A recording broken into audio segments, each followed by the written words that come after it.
We request your cooperation by supporting participants in a positive manner. Profanity, racial or sexist comments, or other intimidating actions directed at officials, student athletes, coaches, team representatives, or spectators will not be tolerated on the grounds for removal. The FHSAA reminds you to play strong, play hard, play fair.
I don't see why most head coaches don't throw, especially these top level programs, throw a kid that throws between 70 and 75, 1 or 2 innings, then bring another kid that throws 90 to 95. The next inning, their timing will be so off. Absolutely. Well, that's Or, what we're trying you to know, get away with when we put our two aces out there and then bring Burke to the mound. No. I mean, honestly, or never bring in somebody who throws Well, hard. you know, the other thing is, Like I can't last say night, that. they did a righty, they did a lefty, and they're both. I thought that was his theory yesterday, because he basically brought the second pitcher in when we were starting to go through the lineup the second time. Right. But he brought in a plus pitcher. Yeah. Whereas the third guy was throwing The it hard. hard. Yeah, you're right. Yeah, man. If you could just dink it, there's nothing but a bunch of little spin, nothing but curveballs. That's the formula. Yeah, no, you're right.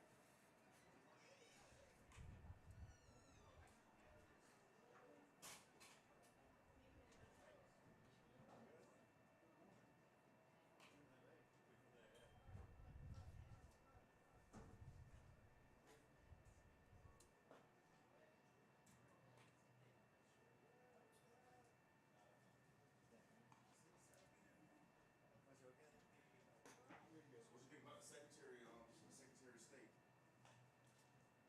Say again, What you think about the Secretary of State? Les Hexer, Yeah. Oh, that's Secretary of War. gotcha. Rubio, in my mind, I want a Rubio Vance ticket for 2028. Okay. I love him. I love Marco. And I respect the hell out of Mark. Yeah, absolutely. Yeah, he got my brother. And I mean, and as an example of Trump, Mhm.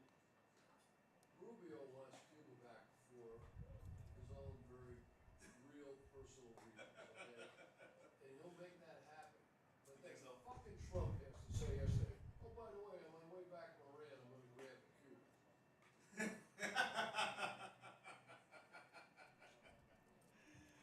Hey, I'm with you. I like the man, but sometimes he can keep his mouth closed. You know, He he'll does allow. not know how to do He it. does not. You're right. I think if he keep his mouth Now, closed, some could argue, Austin, Mhm. and I'm able to recognize that for one reason. Right. I have that same tendency. But hey, honestly, I love it though, man, because you know what's on his mind. Exactly. I mean, we've gone from, oh, Biden, did he ever say shit while he was in office? This guy won't fucking shut up. I mean, getting on a plane, have a press conference. Leaving the White House, have a press conference. You know, in the Oval Office, have a press conference. Yeah, they're saying that guy that got caught trying to break in with a shotgun or rifle Yeah. or whatever. They said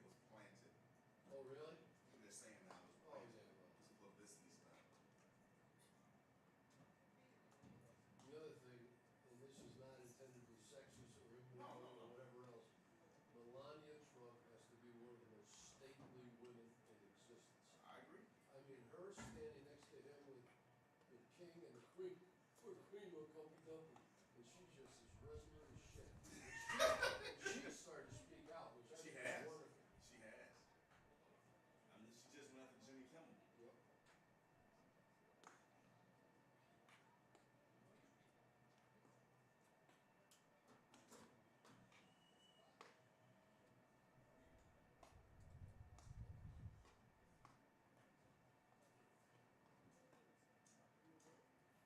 Hopefully this thing won't crash. Yeah, they're gonna rotate. So the guy that was behind the plate last night probably in the field. Yeah.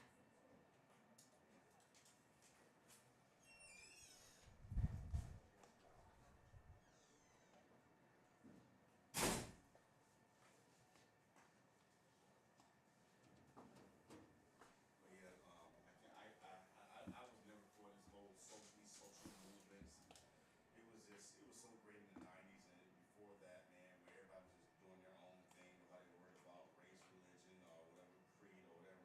Everybody just lived their lives, man. Now it's all everybody want to be identified as something. I don't get it. And these pronouns got involved: he, she, him, her, whatever. I told you I got called. Wasn't it nice when you just kind of you had friends, you had neighbors, you had colleagues. You didn't have any of that other stuff to qualify. It is as a friend of mine. He's my neighbor. He's my colleague. I don't know how he got here. Couldn't give a shit about any of the other stuff, honestly. Yeah. Me and my neighbor talking about it the other day. Well, we got here because social media, in I my agree. mind, I agree. took over from the left, I not from agree. the right. I agree. And so now while the right tries to respond to social media on the left, they make us look like assholes. Yeah. You know. Yeah, we wasn't ready for social media. To access the But social anyway, I information. shared with you at University of Tampa. I'm announcing the lineup. University of Alabama, Huntsville, Len Robinson. Okay, and Len's assistant is so and so. Okay. And all of a sudden, I'm looking at the third base box with the plate. I said, "Oh shit, it's a woman. What do I do now?" All right, so I let it go. They had a letter from the NCAA within 2 days. He cannot do the super regional tournament unless he learns how to use him, they, and their. Oh, man. Oh come my on. God. Oh my Yeah. God. Yeah. Oh my God. That's yeah. Yeah, I ain't doing that. No. No. I mean, and what I do, obviously, during the day, I got to know what is your biology. I mean, all that other stuff, that's all fine. That's like some costume you're wearing. But I got to know, are you a man? Okay, well, then there's certain things that are going to affect a man. Yeah. I mean, you ain't going to get uterine cancer. You're a man. Okay? You're not going to have anything wrong with your ovaries. Yeah. You know, that's not for you. And she likewise ain't going to have a prostate problem. And the whole bathroom stuff and everything like that. I'm like, oh my goodness, how did we get It here? really went off the rails there. Yeah, it did.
5 spot is the third baseman, number 22, Brian Cassesi.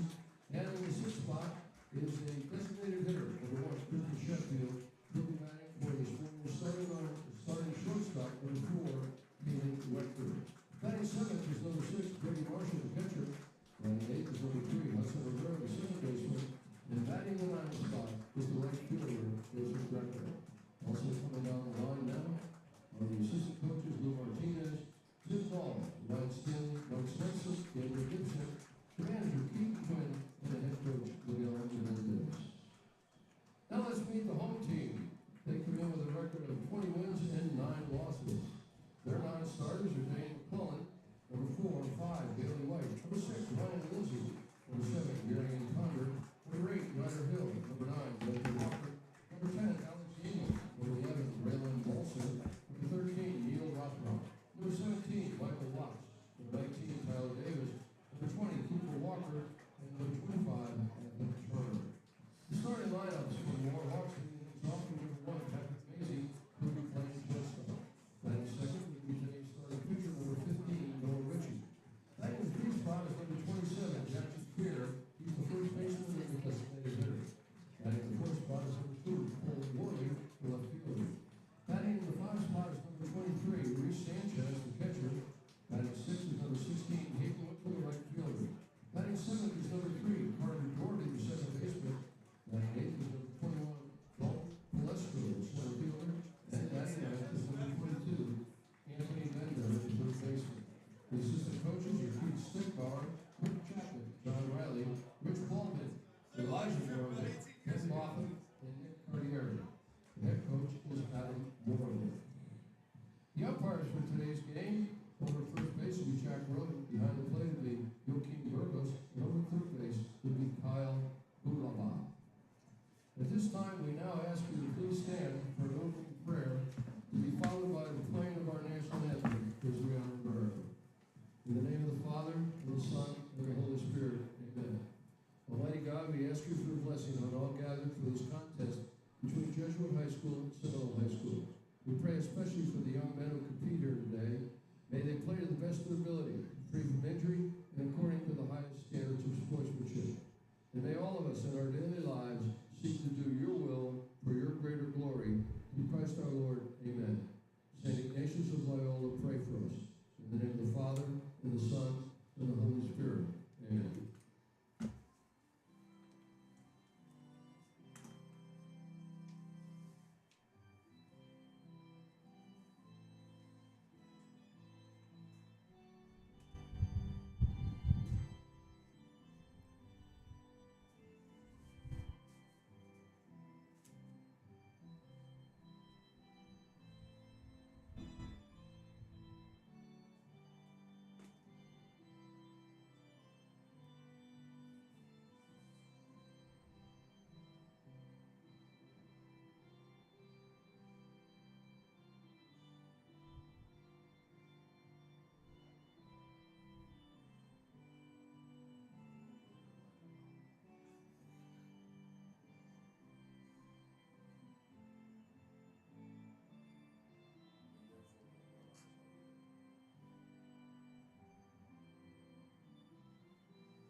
Let's play ball. All right, let's run this thing back, folks. Well, we'll see if the second verse is the same as the first. This is regional semifinal action, Seminole. Now, the little twist here is that Seminole is going to be the home team for this second game of the best 2 of 3 stint, and Jesuit will be the visitors here for this morning's game, and should a third game be necessary, it'll switch back, and Jesuit will be home for that. On the hill for the Warhawks will be Noah Ritchie. He's going to play for Polk State College when he finishes up with the Warhawks. He's an 8-time all-tournament selection. The lefty played first base last night, swings the bat well. He will face a very familiar-looking 9 as the Jesuit Tigers will send Ben Burke, Griffin Boson, Cannon Murtaugh, Wilson Anderson, Bryce Bessesi, Christian Sheffield, Brady Marshall, Hudson Rivera, and Mason Greco to face him. The only issue is that will be different is that Jesuit will bat first. They will be the visitors here. I'm Doug Politz. Quick turnaround on this one. Chatsters, get in the chat. Tell us where you're watching from, who you're watching. It's about that time here. We are trying to beat the storms that are coming through. I think we're going to be okay. The last time I looked at a meteorology report, it looked like we're clear till probably the maybe 6 o'clock-ish hour tonight.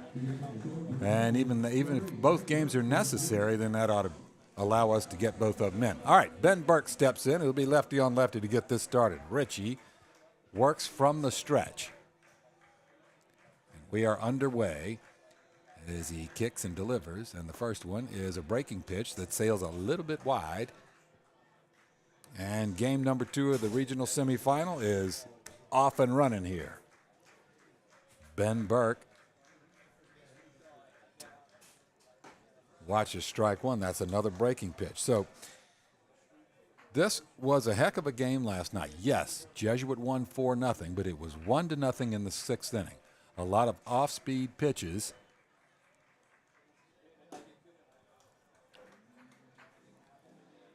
From the Warhawk pitching staff last night. Kept Jesuit out on their front foot. Not a lot of deep balls hit. Not many errors. It was just a really well-played game. Only one error on either side. Not many walks. Obviously a gem of an effort from Caden Wechter with a complete game, 4-hit shutout, 10 strikeout outing for him. And the 3-1 is too tall and too tight, and Ben Burke's on first base. He's down with OBP. On-base percentage stays up there for Ben Burke. He has stolen 10 bases this year, and we'll see if he's off and running. Griffin Boson with 2 hits last night. A leader in many of the offensive categories for Jesuit, a future Duke Blue Devil. There's that breaking pitch, and that lands in there. So clearly Noah is looking to establish that breaking ball and let this Tiger lineup know that he's going to throw it, and he's going to throw it often. The throw to first base chases Ben Burke back. 0-1, again, lefty on lefty. Noah Ritchie for Seminole and Griffin Boson for Jesuit. That one a little bit off the outside edge, and it's 1-1.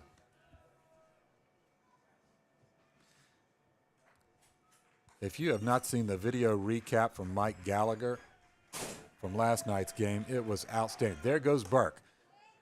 Ball high. The throw is on time, or on target, but not on time. Right church, wrong pew.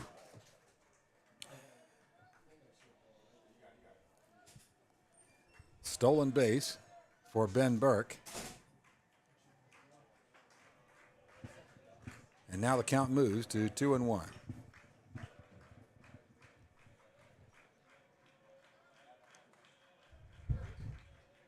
That one swung on and lifted leftward. Hits the pitcher's mound out there in the bullpen in foul territory down the left field line. Evens up this count 2-2. Griffin Boson, big first baseman, 6'5", 205-pound junior. Again, headed up to Durham, North Carolina, but that's a year away. He's still got another year over here on Himes Avenue. Ritchie looking back at Burke. Now he looks forward and, close. I think he wanted that call. He just missed with a breaking pitch there. Fills up the count. Griffin leading the team in home runs with 5. And OPS up over 1,100. It really has been deadly with the bat, and that one is too tall, and this one starts off with 2 walks, so a couple of free passes. That's what you didn't see much of last night. And Reese Sanchez is going to go out and talk with Noah Ritchie. He said, look, man, you're not missing by much, but you're a big, tall, strong, Cobra Tattoo Big G Go right at these guys. Don't nitpick them.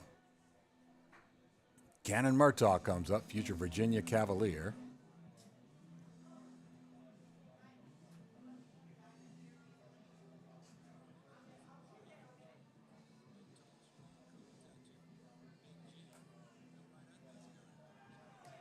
Well, what do you know? Pam Hersey up in Duluth, Minnesota's tuned in.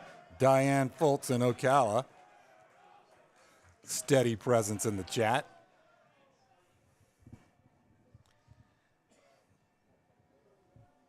All right, 2 men on, nobody out, top of the first. Yes, top of the first, and Jesuit is batting. They are visitors in this second game of the region semifinal.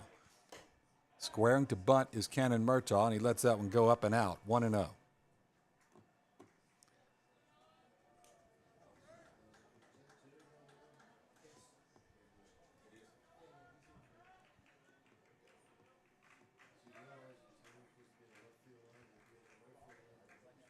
He squares to bunt, and again, that one a little bit too high, about shoulder high. Home plate umpire's right arm stays put, 2-0. Getting breezier and breezier out here, folks. It's only going to pick up as the day goes on. Up and out, 3-0. So Noah Ritchie, not off to the start he would have scripted for himself here, needs to gather himself and not get down into a hole. You're facing Wilson Anderson, who is top 3 pitchers in the country, or at least in Florida. I think he's number 6 in the country. I'll get that to you once we take the field for Jesuit. That one's over for a strike. Nevertheless, you don't get many chances when you when guys like Wechter and Anderson, and then Muhammad when he's healthy. Obviously, he's injured right now. When they're on, you don't get a whole lot of doors that are creaking open. And that one hit in the air softly to shallow center field. Coming in is Palestra, but going out is Maisie, and he's the one that takes that one. Patrick Maisie with the put out with a pop-up from Cannon Murtaugh in shallow center field. Everybody stays put. 1 away. Brings up Wilson Anderson. Wilson's going to be hitting, and he's going to be pitching today. And he gets on base, he's going to be running. He's stolen 7 bags this year. Leads the team in a number of offensive categories. Average, hits, slugging percentage, RBI. Has really gotten it done this year. 2 teammates aboard, Burke and Bozen, and they both walked.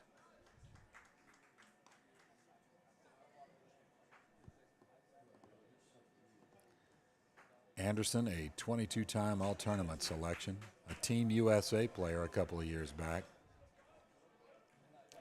A number of scouts here watching him today. That one off the mark, and Noah looks a little bit frustrated with himself. That's the top of the first inning. This is one of those, you just keep going with what things have worked for you. If you got to go with your breaking pitch and feel good with that, keep throwing that. Get in the strike zone, see if you can get somebody out here. That first inning's the toughest. There's a line drive to left center field, and that's going to make Palestra run. It gets by him all the way to the wall, throws his hands up as it gets between, and then he picks it up and starts throwing it. Well, that's going to be a triple then, because it looked like it rolled between a couple of panels of that wall out there, and he threw his hands up like it's a ground rule double, and the third base umpire kept signaling safe. He must have thought that was easily reachable and playable. And so Wilson keeps running, and that's a 2-run triple. Interesting. He continues to lead the team in triples. That was his 3rd of the year. Yeah, they always say, like, throw your hands up and leave it alone. Don't do anything else. That's what they're talking about right now, I'm sure, as we're going to get a mound visit here.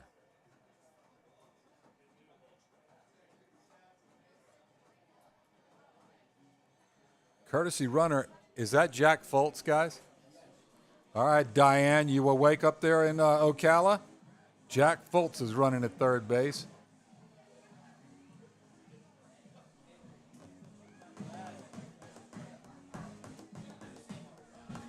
2-0 Jesuit, top of the first inning. And you're getting a meeting at the mound here, and it's the whole infield and the head coach. And this is one of those, okay, guys, take a deep breath, okay? Not the start we wanted, but this is a long game. Get the next guy out, get on through this inning, and then we can start going to work on offense. Stop the bleeding here. You don't want to go into a big hole. I'm sure that's what he's telling them out there. All right, Bryce Besessi, future Baylor Bear, 27-time All-Tournament selection. He was out with an injury for a little while, but now he's back and swinging it, and he's doing a great job.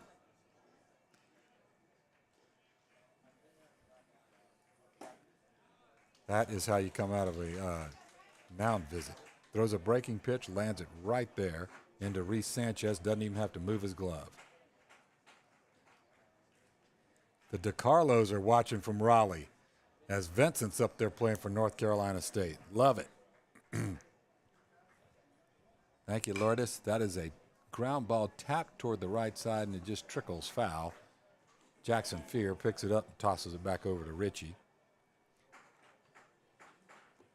And this is the way Richie wants to start the hitters off. It's 0-2.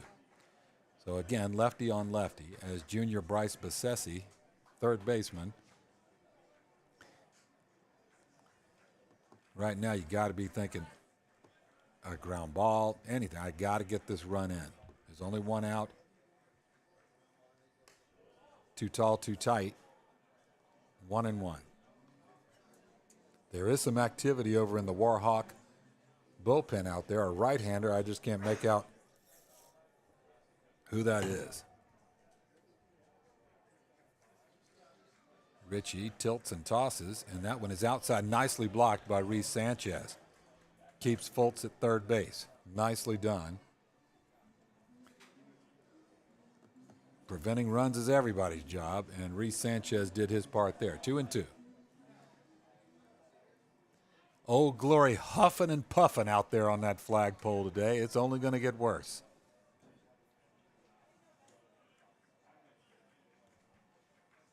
That one hit high in the air to center field. Making his way back under it is Palestra. He gets it, collects it, but he has no chance of stopping Fultz from scoring. And Bryce Besessi's sacrifice fly is going to put the third Jesuit run of the top of the first inning on the board.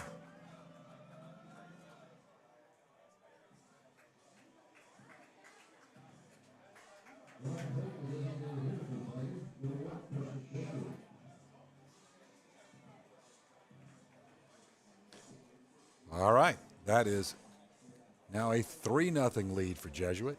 Back to the windup now is going to be Noah Ritchie. He'll be facing Christian Sheffield here, the designated hitter. He swings and taps that one straight back foul. Christian going to go up to Tallahassee and play for the Florida A&M Rattlers when he graduates later on this month. 3-0, top of the first. One hit for Jesuit. A couple of walks have come back to bite Noah Ritchie on a 2-run triple by Wilson Anderson to help his cause today. It is 0-2. 2 men out, bases clean.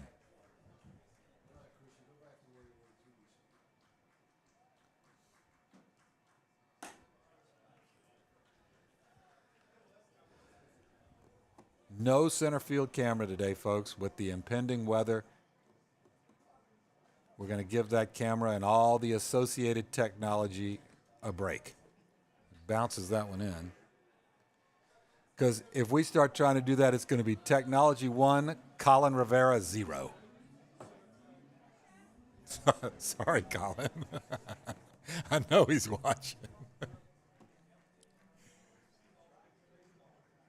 Swing and an empty hack, and he sends Christian Sheffield back to the dugout.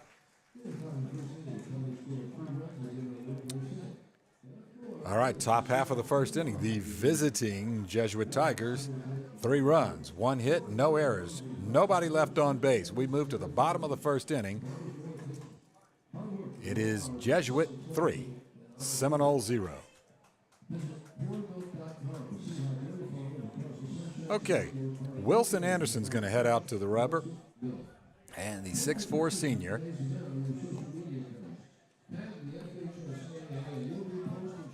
future Mississippi State Bulldog and former Team USA competitor, a perfect game All-American, Florida's number 3 graduating right-handed pitcher. In the nation, he's the number 6 right-handed pitcher in this class.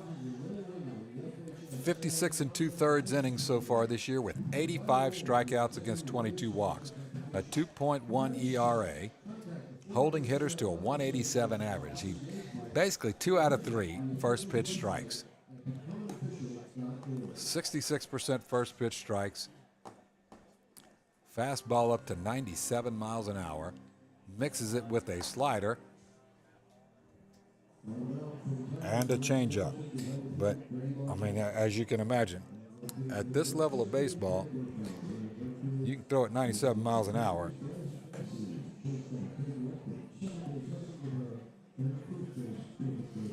You can get many, many guys out.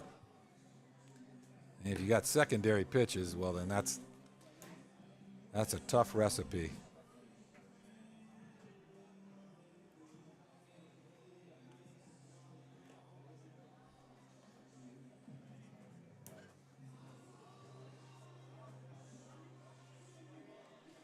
Okay, who's behind Wilson Anderson? Well, in front of him, as usual, is Brady Marshall, but left to right in the infield, Bassesi at third, Wechter at shortstop, Hudson Rivera at second, and at first base is Griffin Boson.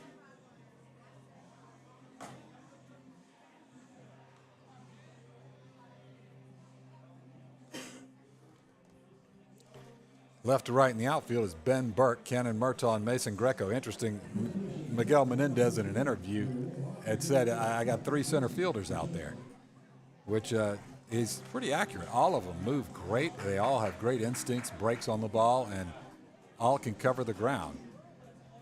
All right, so Wilson Anderson's going to face Patrick Mazie, Noah Ritchie, Jackson Fear, Cole Worley, Reese Sanchez, Hayden Winkle, Carter Dougherty,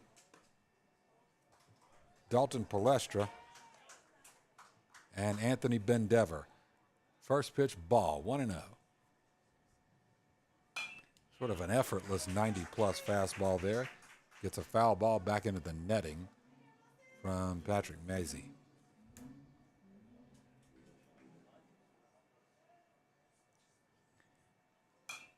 Another foul ball straight back, and Mazie is down 1-2. Getting the bat on it. Obviously here to hit.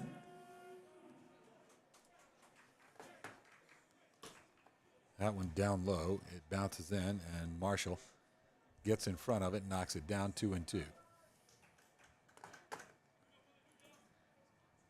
Mazie, a 3-time all-tournament selection, 5'9" senior.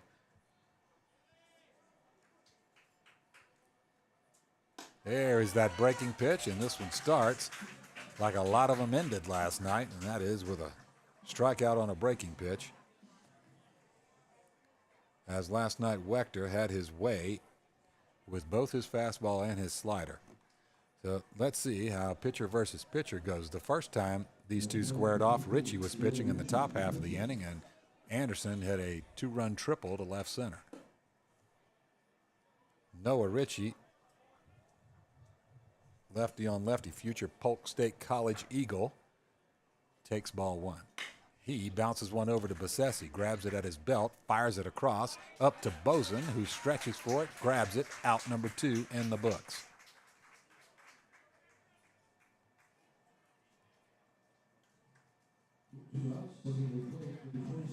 Nicely played by Bassesi. Brings to the plate Jackson Fear. Yes, it's the bottom of the first, and the Seminole Warhawks are batting. This is the second game of the region semifinal, and therefore Seminole will be the home team here. 0-1 for Wilson Anderson. And there's his breaking pitch, and that gets a wave of a swinging strike two, and it's now 0-2. 2 times Fear's been on the all-tournament team, 6'4" senior. Fastball, grooves it, sends him packing.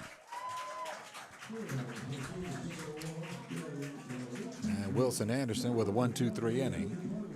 Leaves nobody on base, nobody reaches base. So we're through with one, 3-0 Jesuit.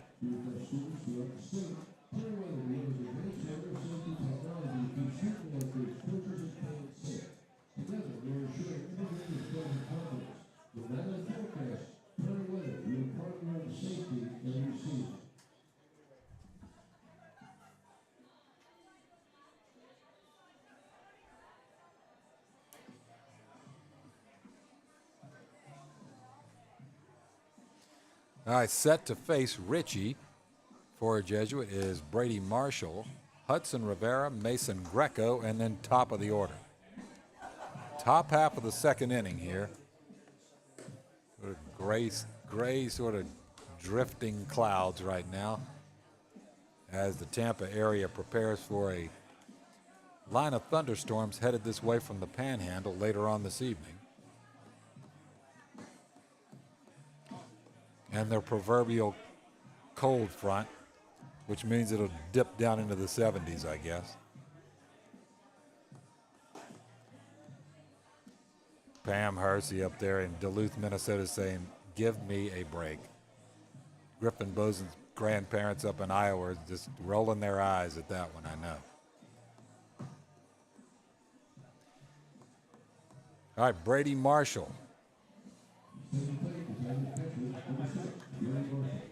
Brady Marshall with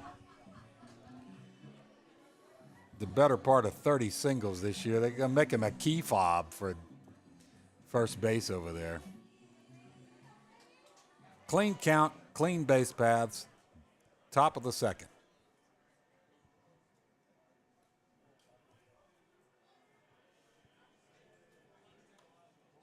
"18 times he's been on the all-tournament team.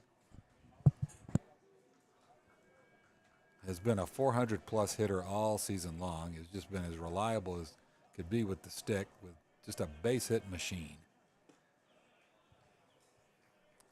2 misfires for Richie to start off the top of the second inning. Does not want to dig a hole like in that first inning. Has that one straight back to him, and he snags it, and it's a line out on a comebacker, out number 1.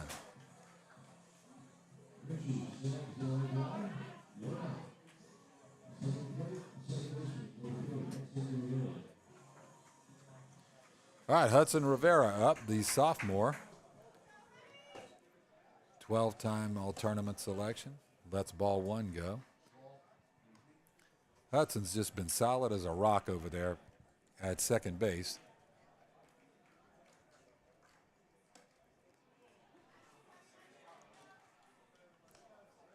As he's been paired up with 3 or 4 different guys at shortstop. Wechter, Anderson, Nico Perez has been over there.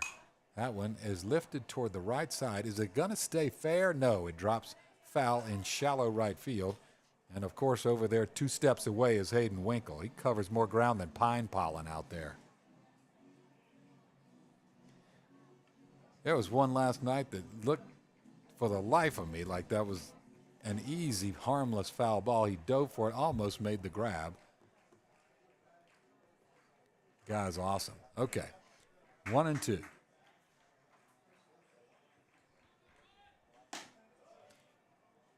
Off the outside edge, couple of balls, couple of strikes.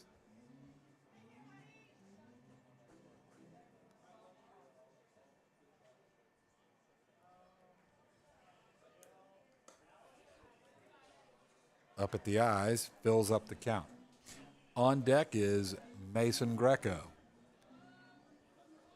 A one-man wrecking crew last night for Jesuit, both defensively and offensively.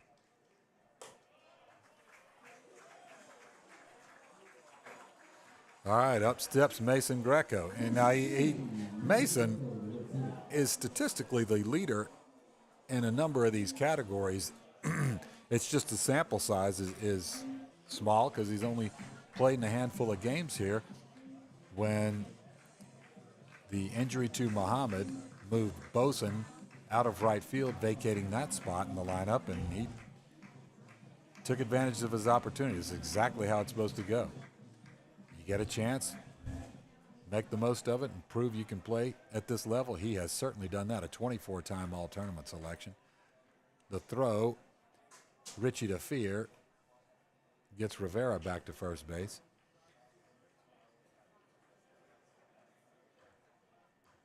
And Greco awaits. And this one, quick flip over to first base.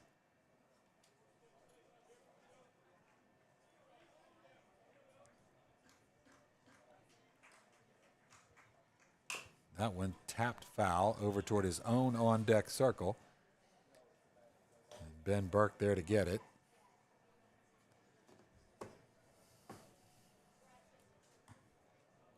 $116 of you guys. This is like kind of like the feel of breakfast at Wimbledon, you know? That one hit straight up in the air right over second base. If he lets it go, it's going to hit second base. But Maisie doesn't. He snags it kind of casually. Recording out number 2.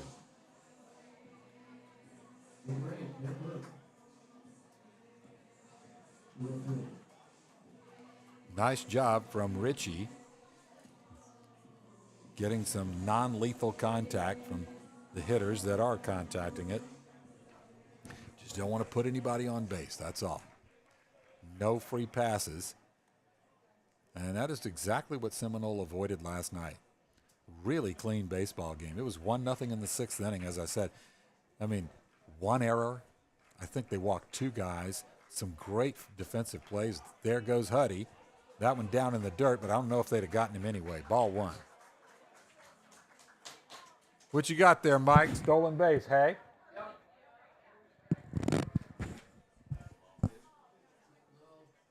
I don't think he'd have gotten him. He had a great jump.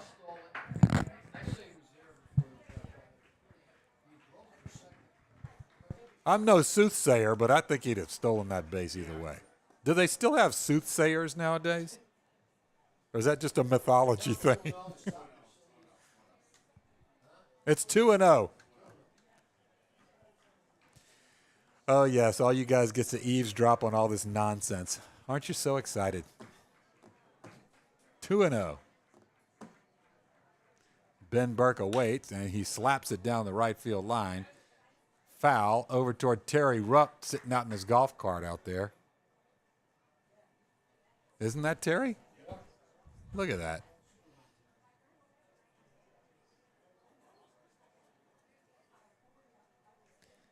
Okay, 2-1. Runner at second. That's Huddy Rivera out there. Ben Burke, future Appalachian State Mountaineer. Back to the pitcher, Richie, over to first base. Out number 3. And the top of the second are in the books.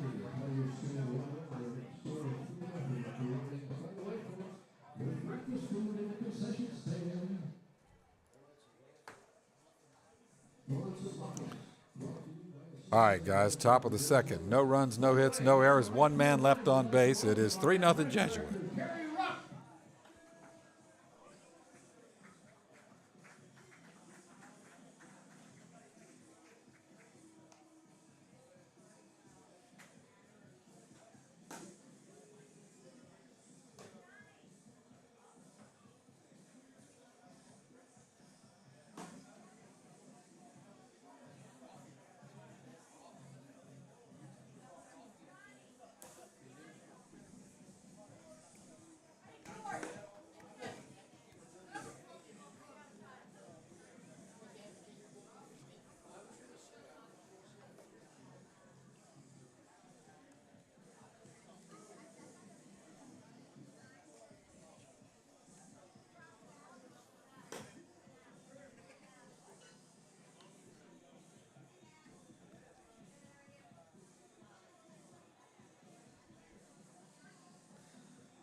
All right, Wilson Anderson set to go to work here in the bottom half of the second inning as the top of the second inning. No, is it yeah. Sorry, this has got me all discombobulated here. It's the bottom of the second, and Jesuit is in the field. I got to get used to this because the home team here is Seminole. A swing and an empty hack gets the bottom of the second off to a Jesuit Tigers friendly start. 0-1.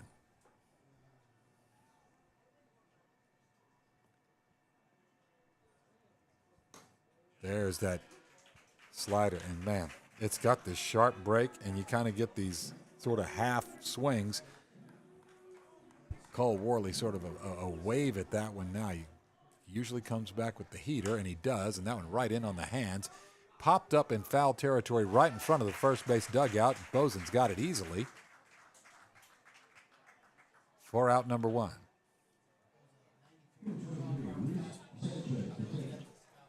Oh, thank you. So that one was 93 there, and it's really a kind of an easy 93 for Wilson. Here's Reese Sanchez,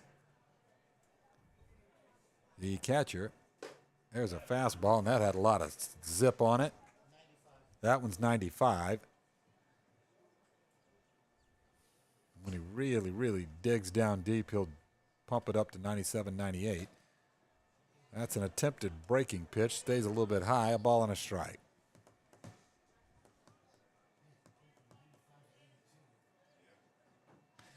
And you can see it. I mean, you may not be able to appreciate it, with the stationary camera here, but that one is tapped right back to Wilson.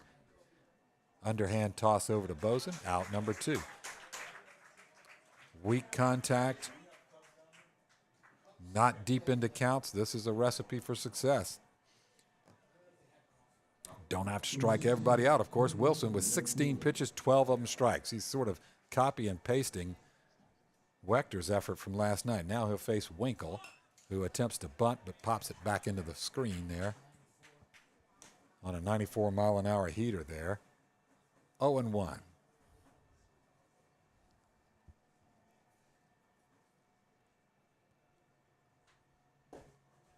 Down low. A ball and a strike. Carter Dougherty from the on-deck circle. He retrieves it. And Brady, I think, throws that one back to the dugout. That'll get you on Greg Maddox's bad side if you throw that scuffed ball back to the dugout. There's a beautiful shape to that breaking pitch, and it's strike two. 1-2. And that is a recipe for success, is getting ahead, getting these guys into two-strike counts. Well, then he buzzes the tower on a 94-mile-an-hour fastball up and in. It's 2-2. 2 balls, 2 strikes, 2 outs. Bottom of 2.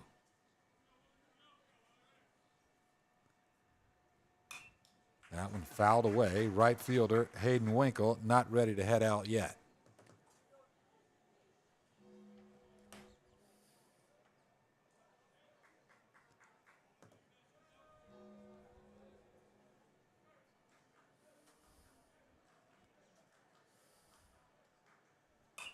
That one a fastball right in on the hands, and he fouls that one back as well.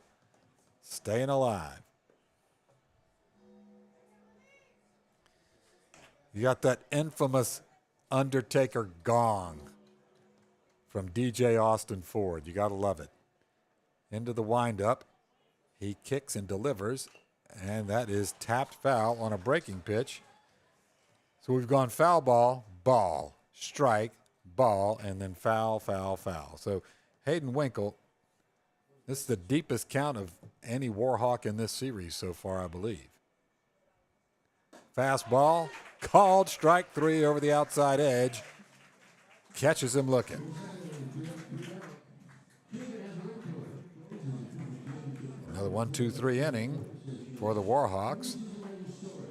And we now move to the top of the third. It's 3-0. Jesuit. All right, guys, I'm going to run.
All right, folks, 1-2 to Bozen.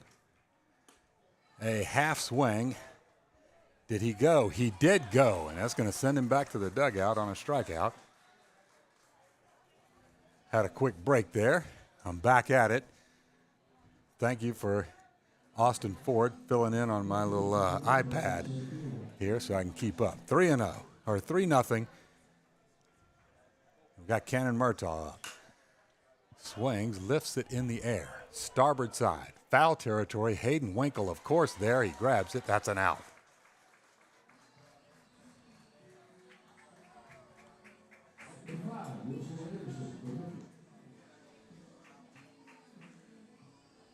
All right, Wilson Anderson with a 2-run triple his first time up.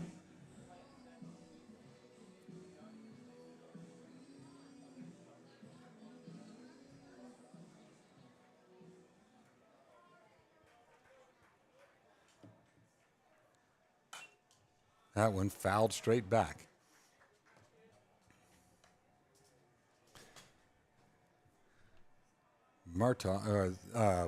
Anderson had that triple that looked like it was a ground rule double initially, but then Palestra grabbed it and threw it in. And so everybody got to keep running.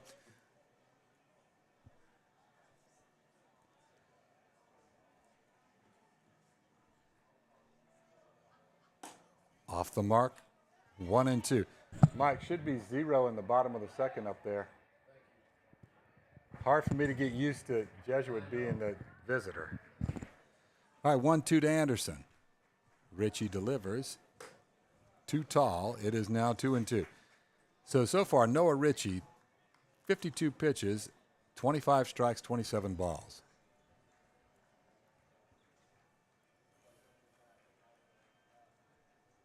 That one hit high in the air, and there's no way that's staying in here. That is long gone.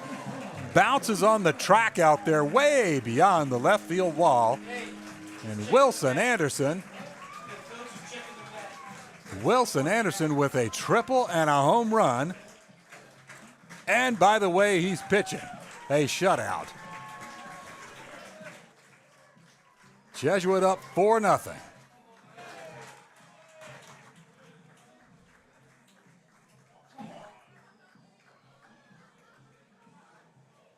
He is the bat's being looked at by the opposing coach. I don't know what the dispute is. What would you be able to look at on one of these bats anyway? I mean,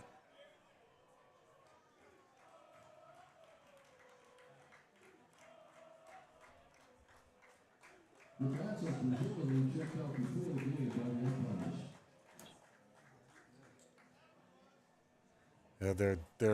They're looking at Wilson's bat. I don't know that much comes of that. I think they inspect all the bats ahead of time before a game anyway.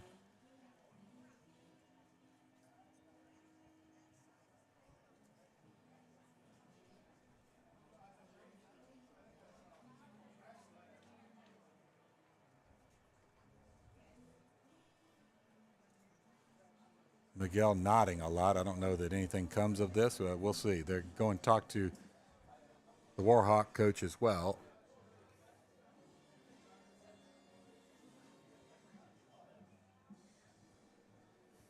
Jerry rigged up there. How you doing, man? Come by, Miller. Thank you.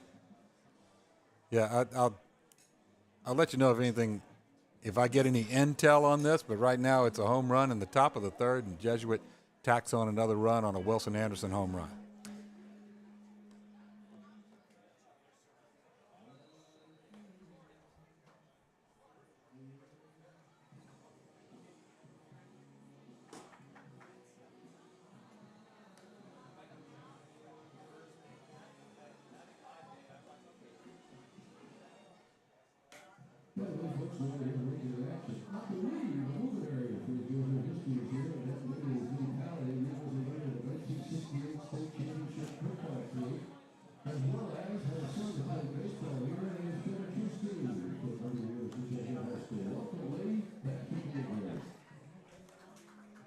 Well, if Seminole's coach is able to convince them to change this in any way, he could sell ice to an Eskimo. Because I don't know that there's much. I don't know if there's much that can come of it.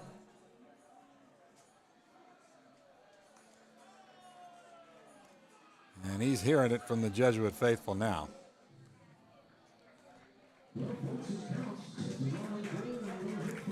All right, so I think that run is going to get on the board. Yes, it is. And now that's a second hit for Jesuit. That one, a round tripper. Both hits, courtesy of Wilson Anderson's bat. That ought to bring up Bryce Bessesi now.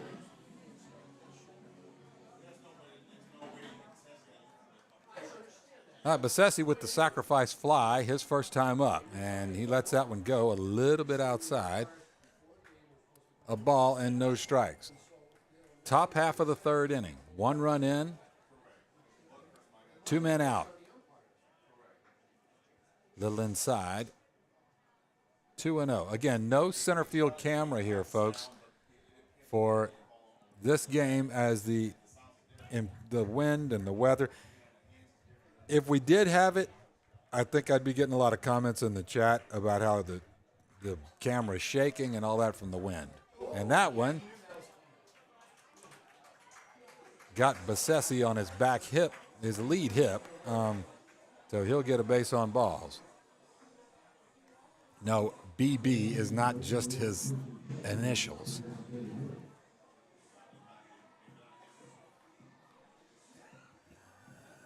All right, Christian Sheffield comes up. Now, Christian swung through strike 3 his first time up. He'll come up with 2 outs again, and Bessesi at first. And Richie doesn't like that ball. He's going to pick a different one. Okay. There was no pitch. He just didn't like that ball.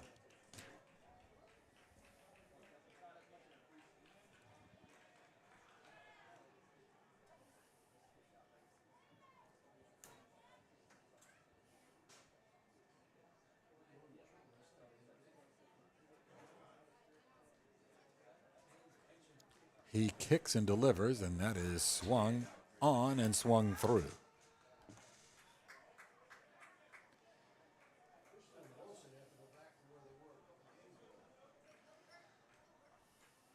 Little breeze blowing in from right field.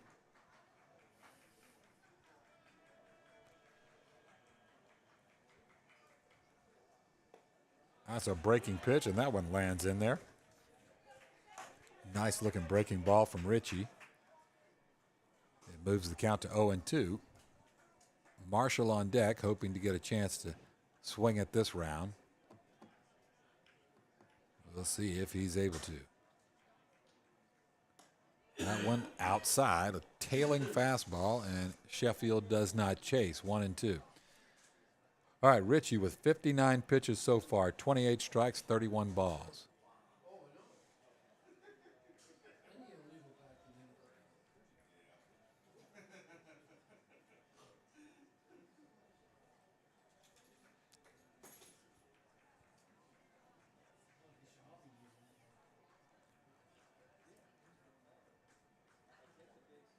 A swing and an empty hack, and that's going to end the top half of the third inning.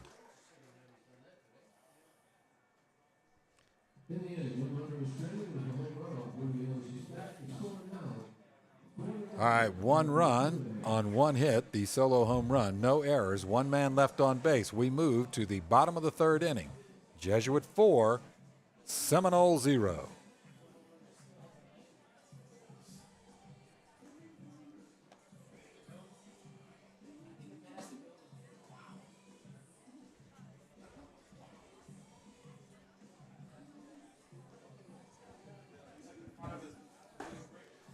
All right, Wilson Anderson heads back out to pitch the bottom half of the third inning. So far, Wilson, on the pitching side of the ledger, 24 pitches, 18 strikes, 6 balls. So just throwing perfectly according to script so far. On the batter's box side, he has driven in 3 runs, one with a 2-run triple and one with a solo home run. So he is single-handedly getting it done today. Just about everything on that scoreboard he accounts for. The fact that there are no runs, no hits so far for the Warhawks, that's because of his pitching. 4 runs for Jesuit, 3 of which he has driven in. 2 hits for Jesuit, both of which he has. All right, he's taking care of his part of this.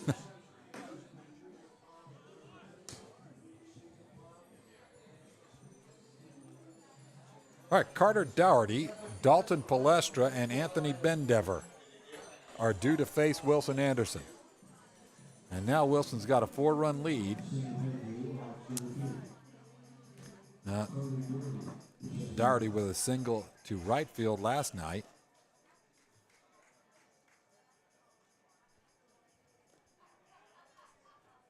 That one bounces a little bit outside and then hops up into the screen. 1-0. Fastball right over the outside corner, 1-1.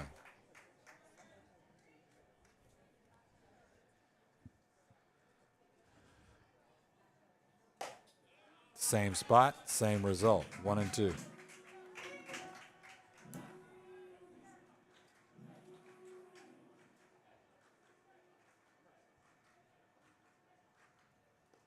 And that's the breaking pitch right at Marshall's feet. He can't find it initially, but then gets it, fires it over, and gets him by a step.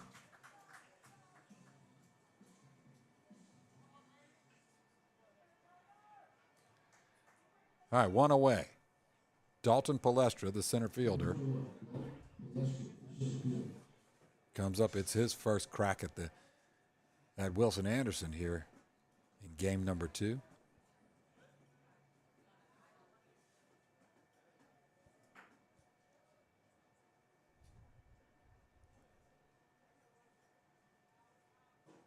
He squares to bunt, and the slider bounces outside and up into the screen. Ball 1.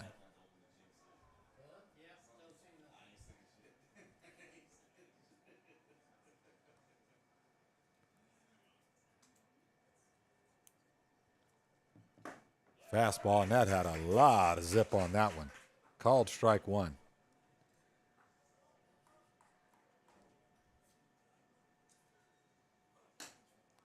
Fastball is a little bit off the outside edge there. 2 balls and a strike. 1 away. Bases clean.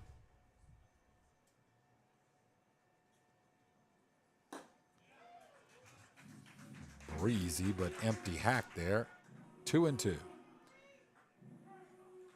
And Palestra with 2 strikes, 2 balls, and again, nobody on board. He gets a swing and a miss on a slider. Marshall to Bozen, out number 2.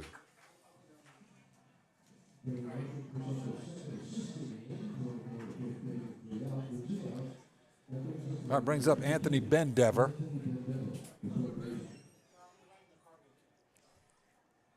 Anthony, third baseman, he's the number 9 hole hitter. They'll turn over the lineup in a second here. Fastball right in there. First pitch strike.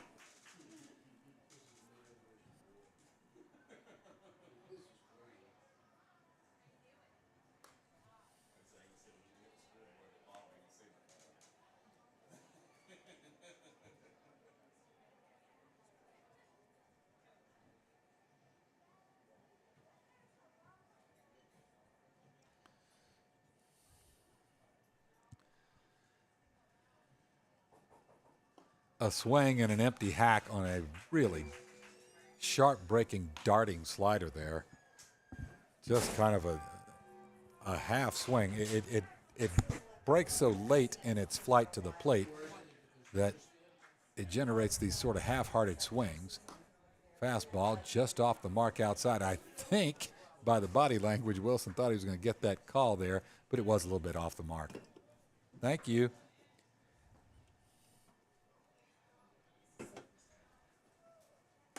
Fastball called strike 3 on the outside edge. And that's going to do it for the Warhawks in the 3rd inning.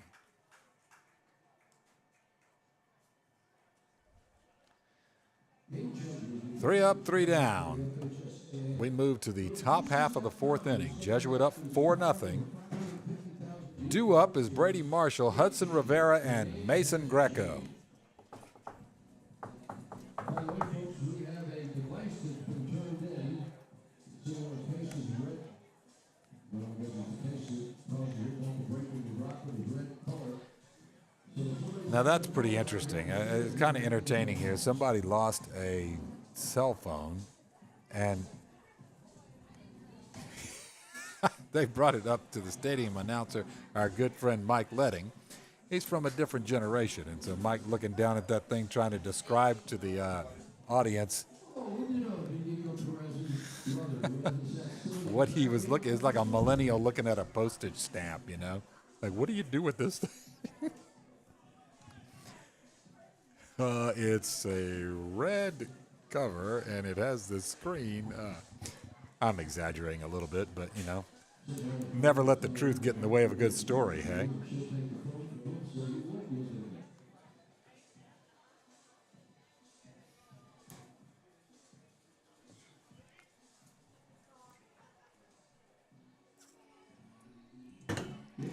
All right, Brady Marshall up. He lined it right back to Noah Ritchie his first time up. Top half of the fourth here. Man, we're almost halfway done with this thing. Jesuit in the driver's seat right now.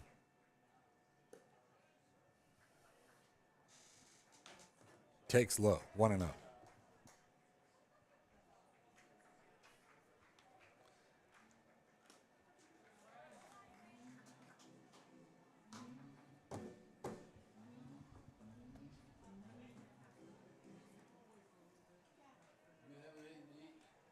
No, thank you. That one hit in the air. That's going to stay fair, and that's going to be a single. No, it's going to be a double. Rounding first and coasting into second base is Brady Marshall. And he won't be there long because somebody's going to come run for him.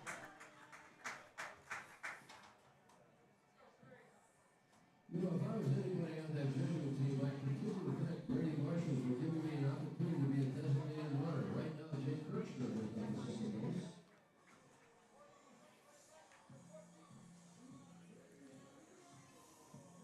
Number 3, Hudson Rivera on the second base.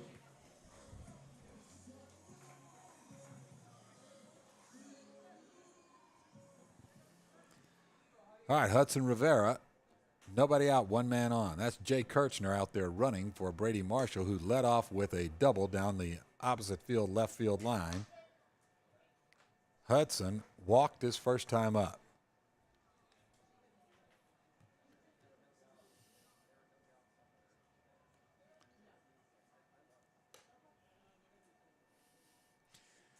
Noah Ritchie, 65 pitches into it now. He's thrown 31 strikes, 34 balls.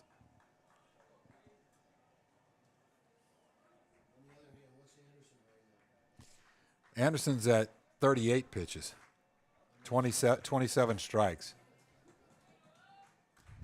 I mean, just dotting it up, man. I mean, it's 2-1. Yep.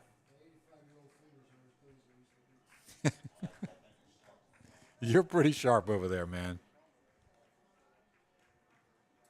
That one, a breaking pitch, and Hudson stays with it and pops it foul over toward the bank, but it doesn't make it all the way to the parking lot there. It just kind of gets lost in some of the roughage over there.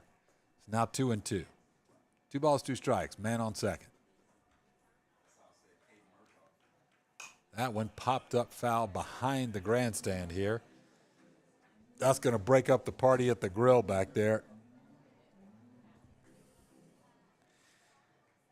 Steady breeze now, puffing away at Old Glory out in right field. It's blowing in.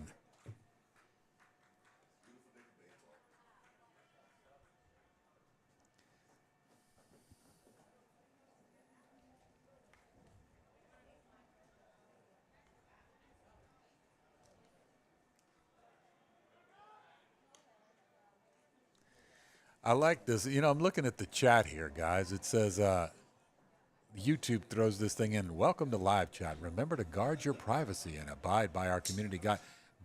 Guard your privacy. what is the average age in this live chat? I mean, I'm not going to give a guess, but it's probably north of 60. I don't think anybody's clever enough in that crowd to steal anybody's privacy because you said you're watching your grandson. But okay, YouTube's got to do their thing. And he takes off and he easily steals third, but better get back now. Pop up to the right side, and that is caught by Dougherty. The throw over to second base, and he does get Kirchner. He had made it. His jump was so good, he had made it all the way to third base, was actually standing on third and just couldn't get back in time.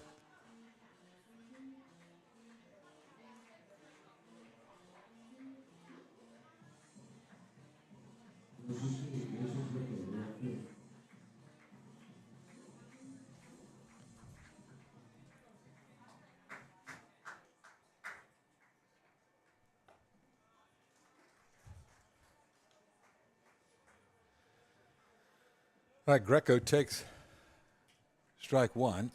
Now base is clean.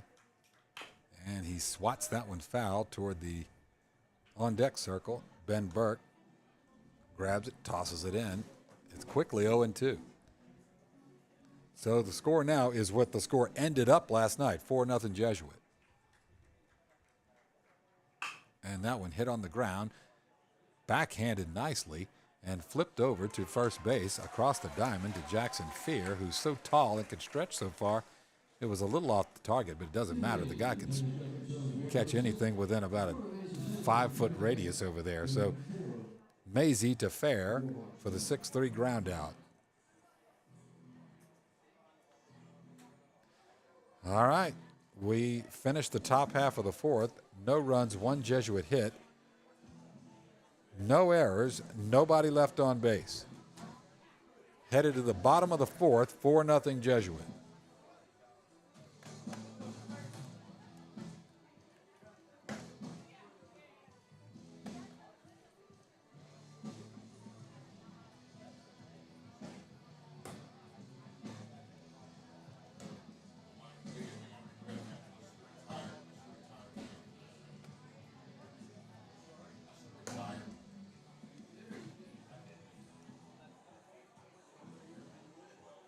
All right, it looks like Miguel is, I don't know, is he running in some subs?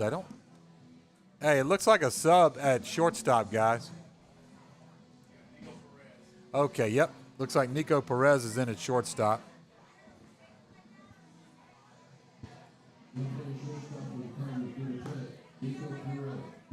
Everybody else is the same.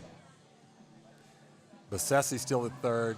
Bozen at first, Rivera at second, Burke in left, Murtaugh in center, and Greco in right, and of course Marshall behind the plate. So that's all the same. Brings up Patrick Maisie. Now he was a victim of a strikeout his first time up to lead things off for the Warhawks.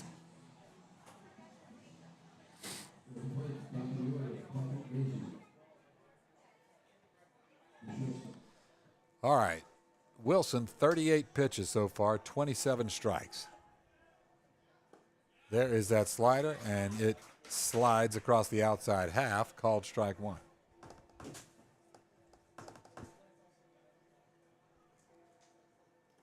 That one bounces in there, and Marshall knocks it down. I think it hit his arm, like around his left bicep there.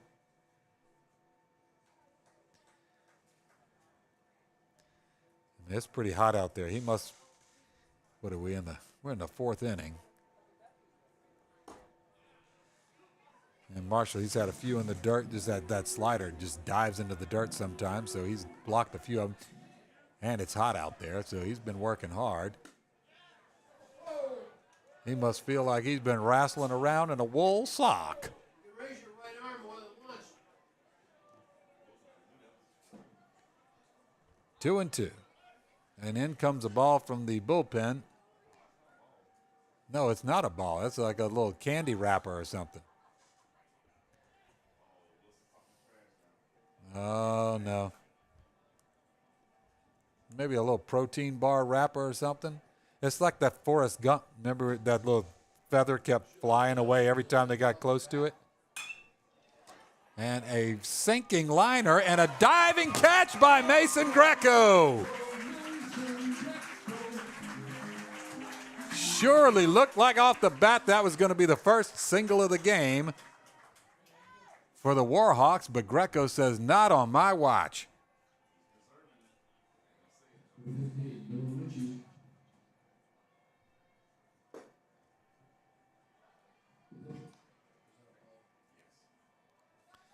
All right, ball one. Now Noah Ritchie up.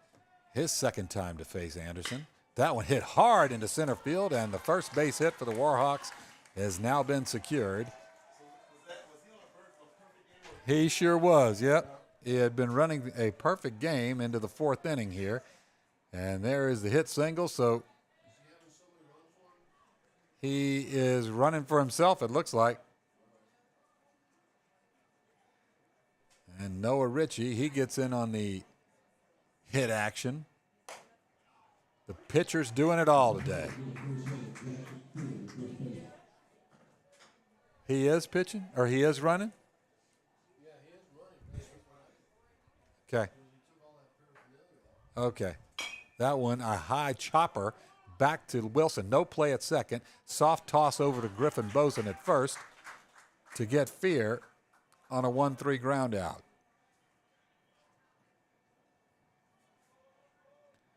Moves Ritchie over to second base.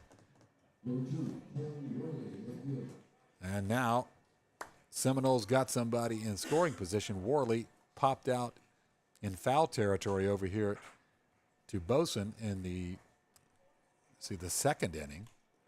That one gets by Marshall. And ball one to Worley.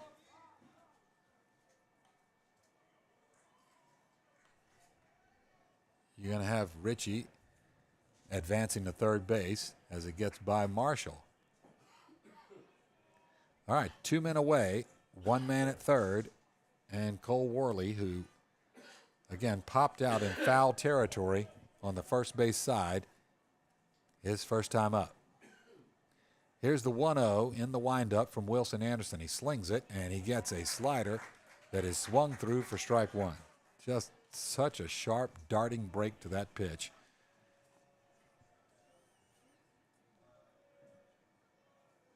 Fastball with all kinds of zip on that one, and he smokes it in for strike two.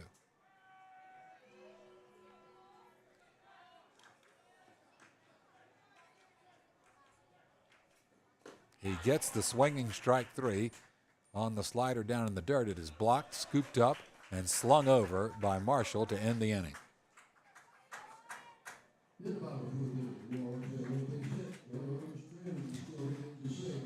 All right, in the bottom half of the fourth inning, no Warhawk runs on one hit, their first of the game, and no errors, 1 man left on base. That's 4 innings in the books.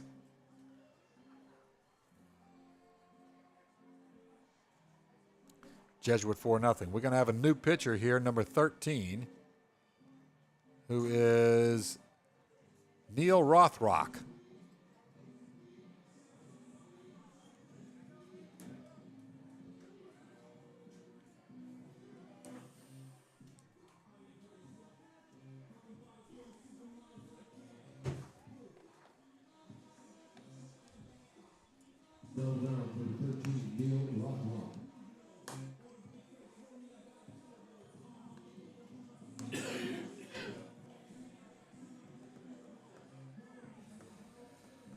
All right, due up for Jesuit, Burke, Boson, and Murtaugh. Let's see, Neil Rothrock.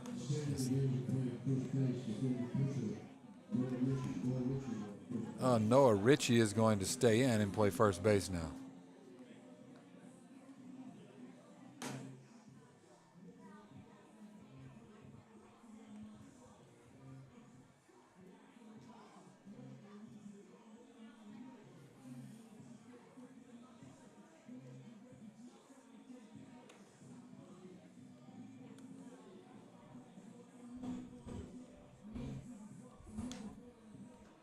Rothrock, what I have on him, of course, a 2-time all-tournament selection. He's 6'1", 220.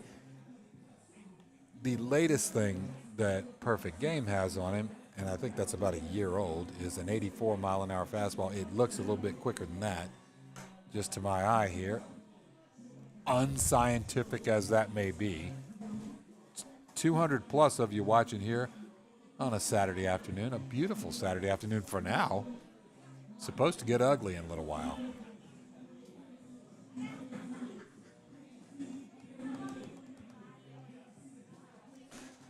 All right, Ben Burke has walked and has grounded out on a 1-3 ground out.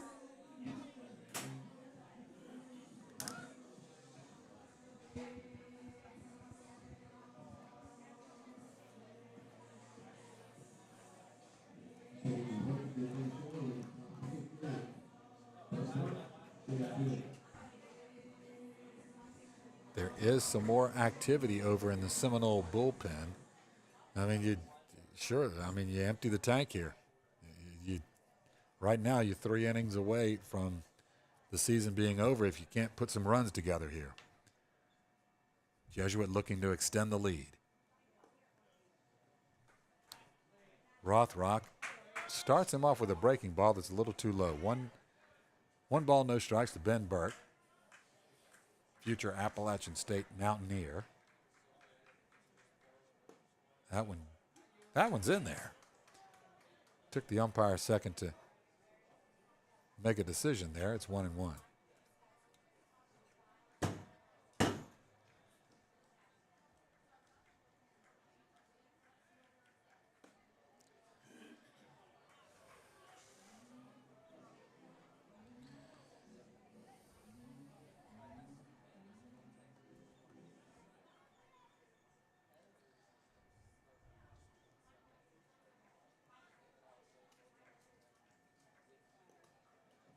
That one, a curveball that bounces in there and knocks the umpire's mask off.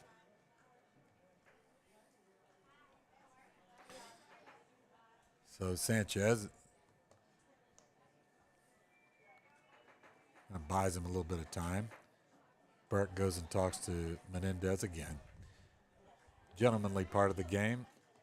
Somebody back there takes a ball to the mask or wherever. Give him a second to shake it off a bit. 3-1. That one too far inside, and again, Ben Burke draws a walk.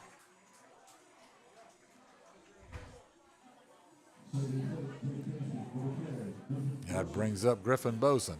Griffin has walked and struck out.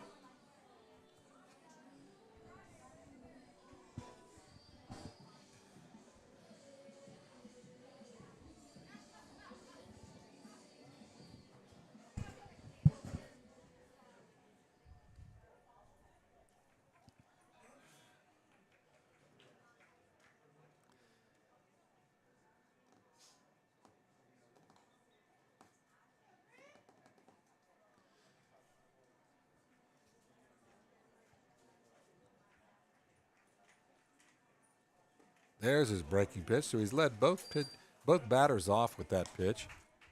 This time it lands in the zone. 0-1. Griffin Boson, the big 6'5" lefty, awaits.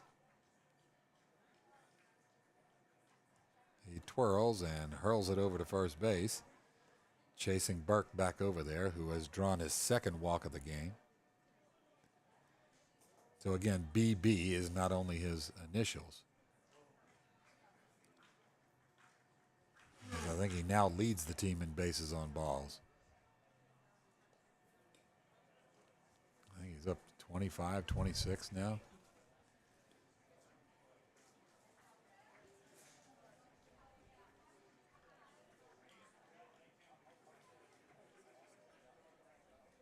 That one, a breaking pitch, and Boson tracks it, able to get his bat on it. It is just sort of lightly tapped foul back behind him.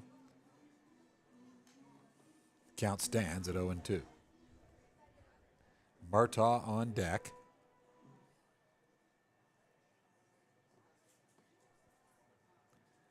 Sort of a sedate crowd right now. Not much noise, not much activity.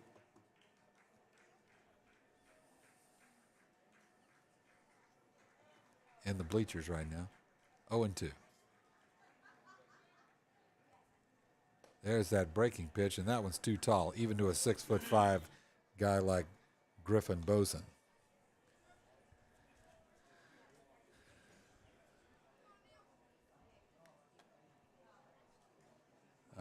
Somebody's saying, what happened to the scoreboard? I don't know. It looks like the scoreboard's fine. A swing and an empty hack from Boson. And that is one away. I don't know that there's anything wrong with the scoreboard. Maybe there is.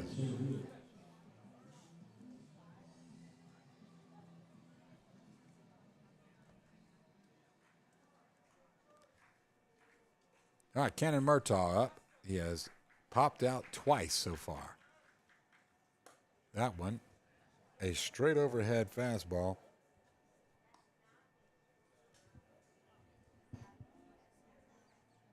That is a little bit too high.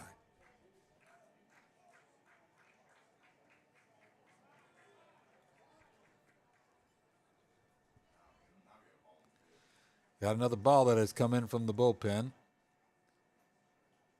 That's 2 for those keeping count with no activity in the Jesuit bullpen.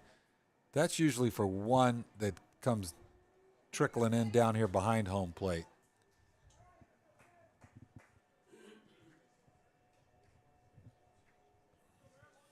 All right, Murtaugh awaits the 1-0.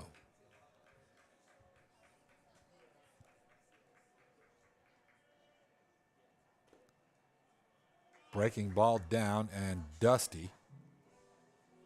2-0. Looked like Burke wanted to make a break for it, but he does not. Rothrock, 11 pitches, 4 strikes. Not in a groove really yet. This is his first inning of relief work here, and just hasn't found the fastball and breaking ball yet. Not off by much, but not close enough for the umpire to call it his way, and it's 3-0. On deck, Wilson Anderson. Not a welcome sight this afternoon for the Warhawks.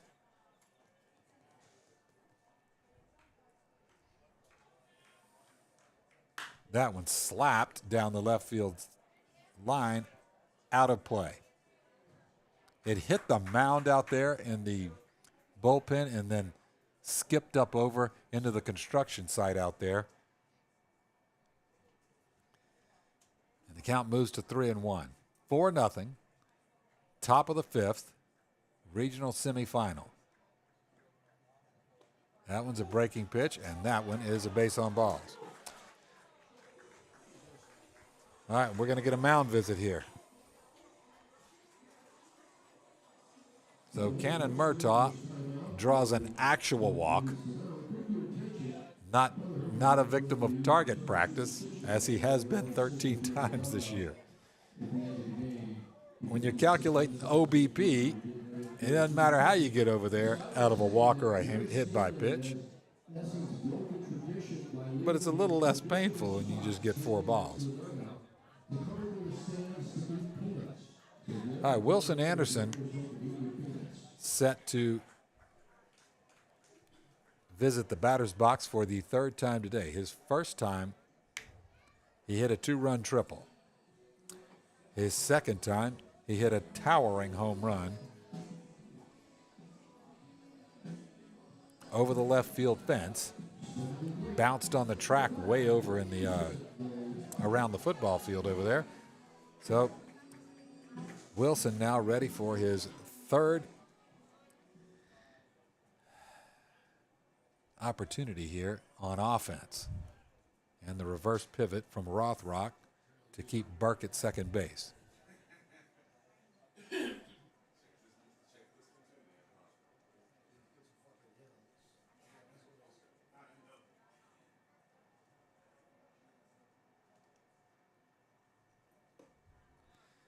There's a fastball that's in there for a called strike.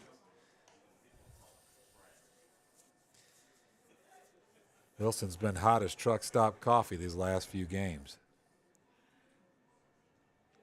0-1.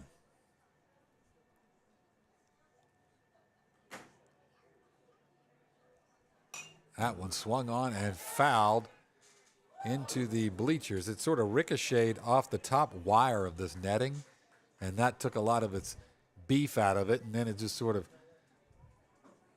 fell into the Seminole faithful over there. Almost got somebody, but she ducked out of the way over there, laughing it off. 0-2.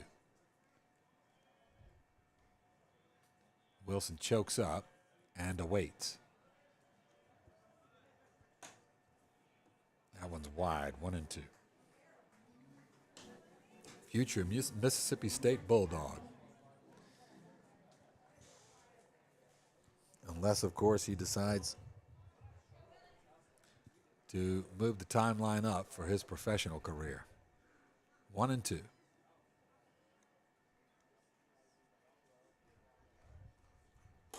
A swing and an empty hack, and he sends him back to the dugout. And as Rothrock gets his first strikeout, brings up Bryce Bessesi. Bessesi, the future Baylor Bear. He's got another year here in Tampa, and then it's off to Waco, Texas. He has hit a sacrifice fly to center field to get the first run on the board of the game. Then he was hit by a pitch. Now he's got two teammates aboard, but 2 outs. There's that breaking pitch, and it looks like Rothrock has kind of found his groove with that first pitch curveball strike now. He's kind of got that dialed in. He has thrown 19 pitches, 10 balls, 9 strikes. Sheffield on deck.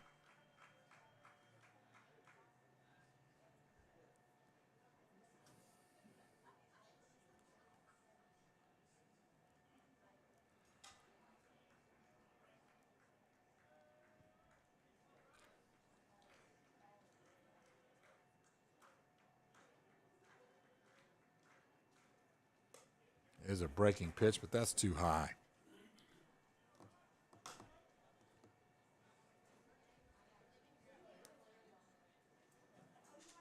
Kind of a slow-moving game. I know it's the 5th inning, but it pitch to pitch, it just feels like the game has slowed down a bit.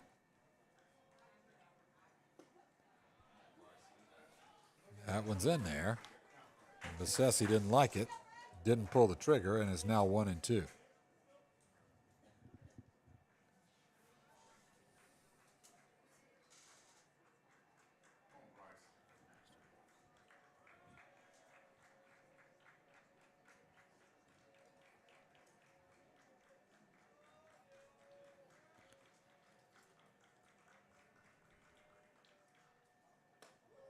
That one in a little too tight, right at the letters. Count is even.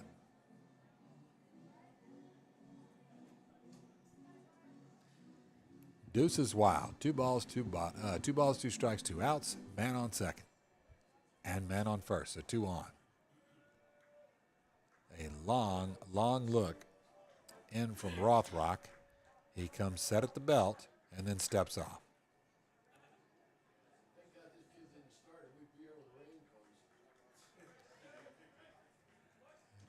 Man, can somebody slip a pebble in my shoe? It's the only way this could get any more tedious.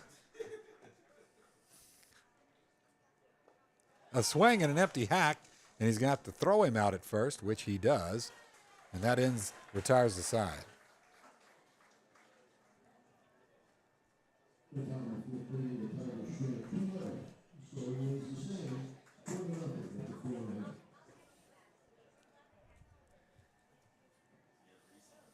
Okay, top of the 5th. Jesuit, no runs, no hits, no errors. 2 men left on base. Both had been walked. It remains 4-0 as we move to the bottom of the 5th.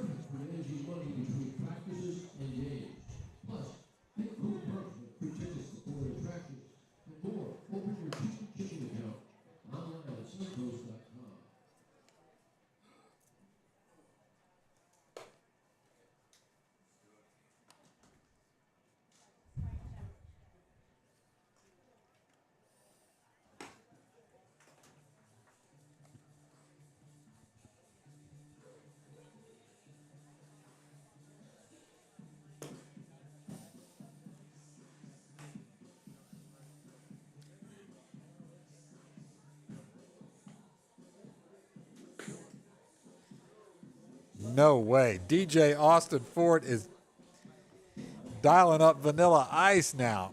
How in the world is a Gen Xer to sit still?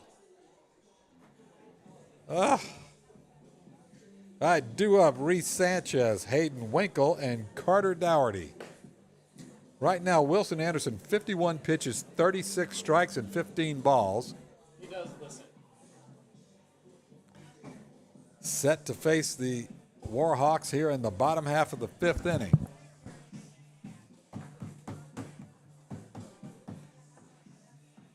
All right, Reese grounded out right back to Wilson Anderson. His first time up, and Wilson into the windup. He delivers, and that one pops straight up. Is it going to stay for? Yes, Wilson goes over to get it in foul territory, drifts back toward fair territory, and makes the grab right at his left shoulder. One pitch, one out.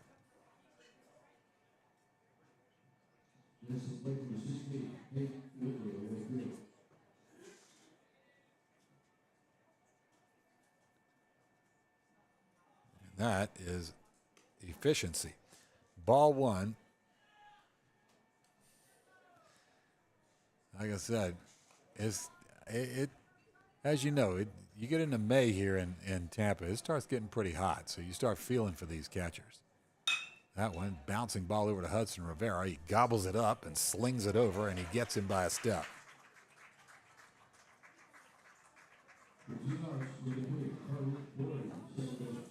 I mean, we are in the bottom of the fifth, and Wilson Anderson's at 54 pitches.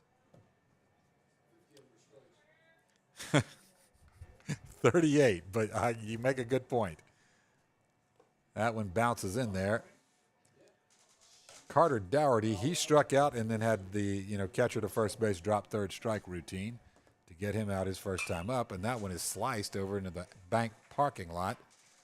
Strike one, a ball, a strike, 2 outs. Still a big donut on the board, but one hit.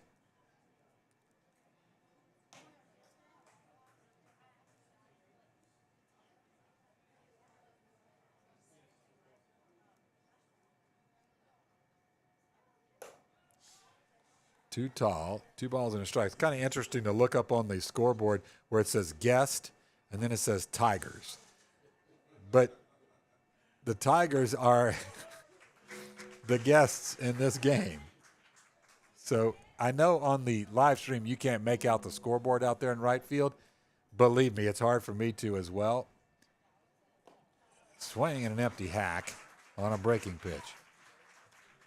That retires the side. No runs, no hits, no errors, nobody left on base. We move to the top half of the sixth. It's 4-0 Jesuit. But anyway, yeah, it says guests 4 and Tigers 0, but it's really the Tigers are the guests in this game, and the Warhawks are the Tigers, or the Warhawks are the home team.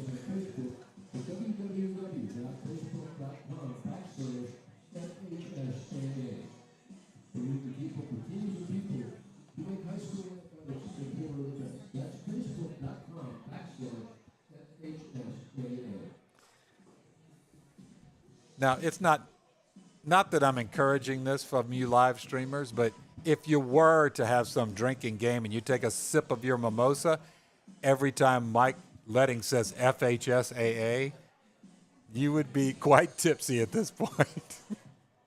I think it's we have a new pitcher? You got it. It's hard to do, man. All right, guys, what's the number of the new pitcher there? Oh, I had to say all that stuff. I can't get 13.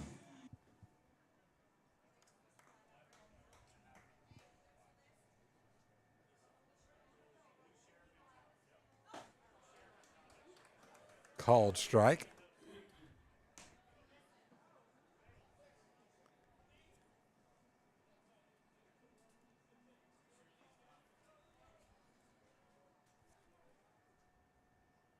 That one hit hard on the ground, but right at second baseman Dougherty.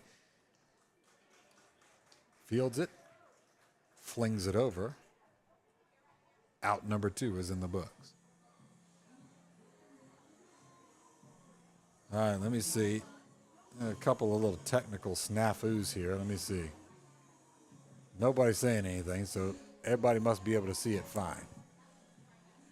2 outs. If not, then we'll just act like this is a radio broadcast, and you'll get the distinct pleasure of having to follow what's going on just by my voice. Are we getting a pinch hitter here for Hudson Rivera? Yes, we are.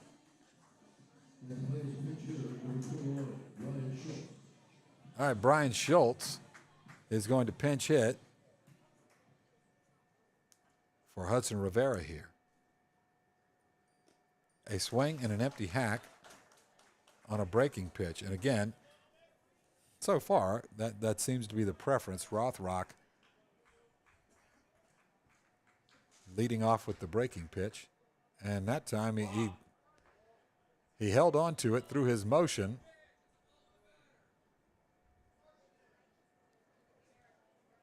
Rothrock was almost ready to release it and just held on to it and just kind of finished his motion and still has the ball. Though it's now 0-1, or still 0-1. A swing and an empty hack, so it had no bearing on the next event. I got nothing. I think Colin's still trying to hack into this system. I'm sorry, log into the system. I don't want to use negative words here. There's strike 3 called as Rothrock gets it done on the pinch hitting Schultz. And we move to the bottom of the 6th. It is still Jesuit 4, Seminole 0.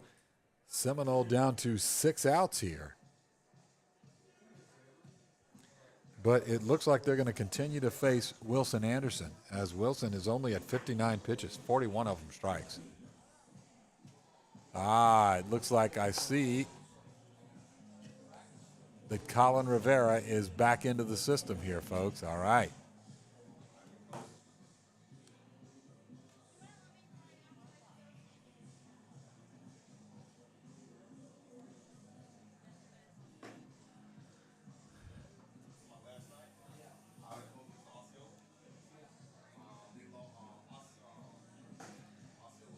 DJ Austin Ford with the double Dutch bus, man. Remember that one?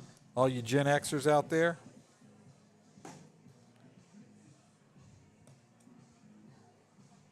The double Dutch bus, man. What was I, in 6th grade for that one?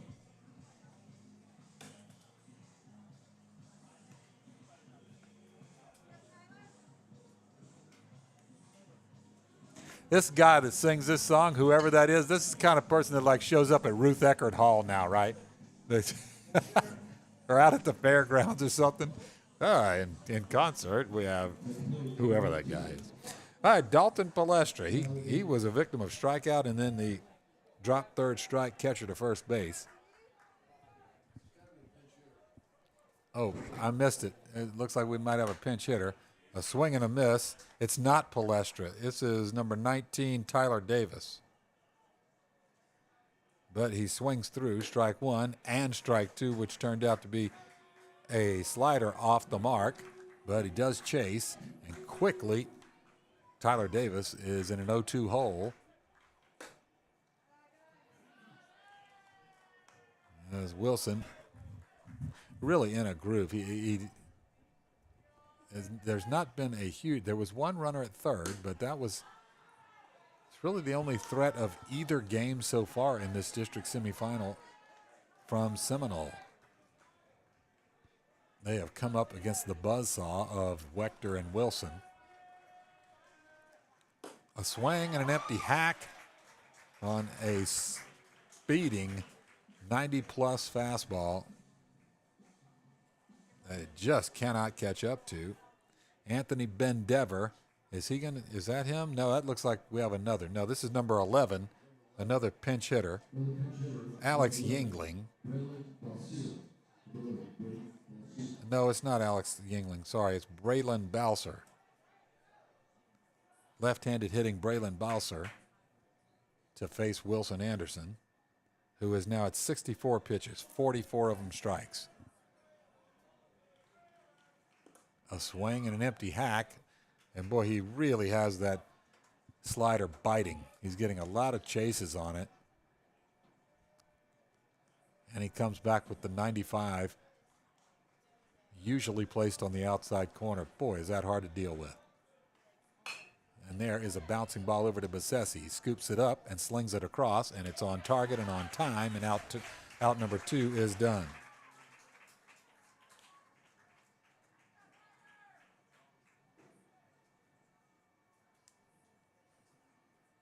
Patrick Mazie.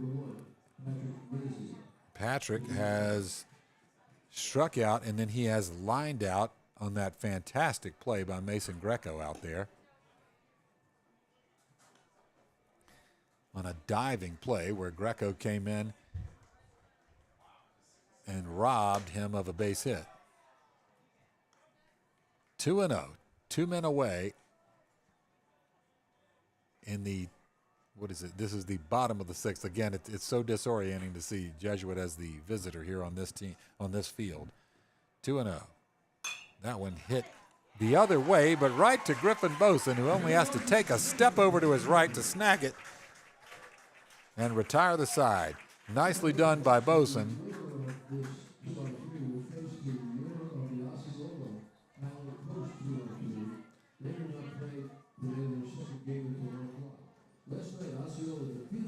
All right, no runs, no hits, no errors, nobody left on base. We move to the top half of the 7th inning. It's Jesuit 4, Seminole 0. Due up is Greco, Burke, and Boson. Now, I don't know at this point. It looks like Menendez is, I think Miguel is, he looks like he's got something else up his sleeve here as far as maybe a pinch hitter or two. Just don't know.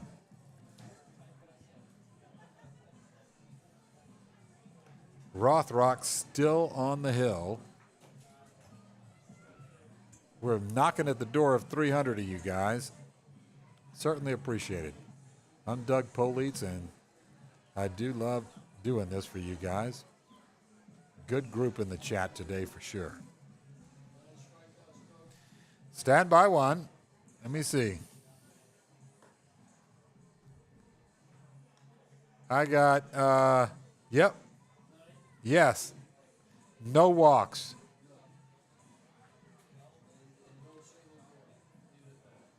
And what?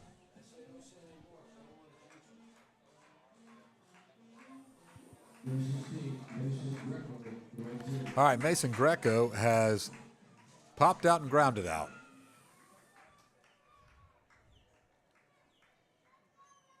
There is the breaking pitch. Oh, he does not get the call on that one. Looked good, but I don't think it dropped quite enough. Top half of the 7th. 4-0 Jesuit. This would put them in the regional final if this holds for another inning. And Jesuit would move on and face the winner of Osceola and Island Coast. That one swung through. 2-1.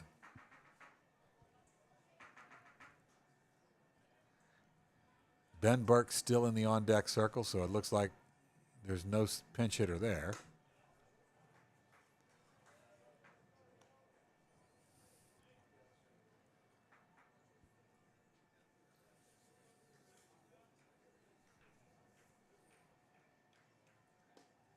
And a called strike 3. No, a called strike 2, sorry. Called strike 2 to Greco fills up the count here. Rothrock with 36 pitches. He's now 19 strikes, 17 balls. That one popped up, but popped out of play.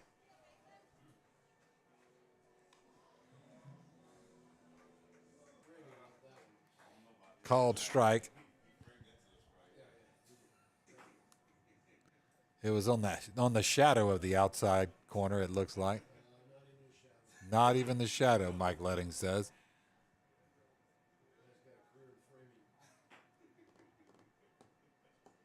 If you're in the pros, you'd be tapping your helmet on that one saying, come on. Well, 0-1. Now that's that sort of sweeping breaker, but way out. A ball and a strike. Wilson, prime situation to really, really help himself here and put a punctuation mark on a phenomenal afternoon, both offensively and defensively. 1-1. That one, a high chopper over the third baseman. 1 run will score. Burt comes around third. He will score. And a 2 RBI single. And Wilson Anderson's a double short of the cycle.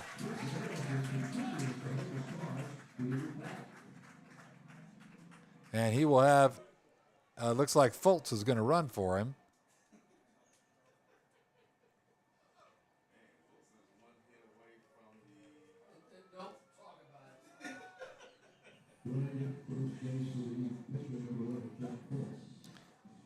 Yeah, I'm not superstitious. Yeah, he doesn't like me saying that he's 1 hit away from the cycle because he thinks that superstition's going to intercede here. 6-0. I don't believe in all that. I don't believe in all that. A swing and a miss from Bryce Bessesi. But then again, I'm the one that keeps saying things like soothsayer, so.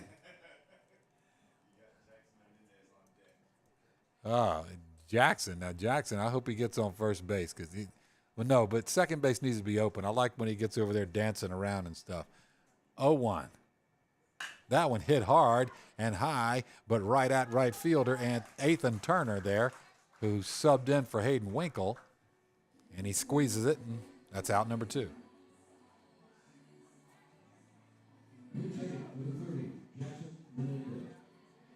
All right, Jackson Menendez is going to pinch hit.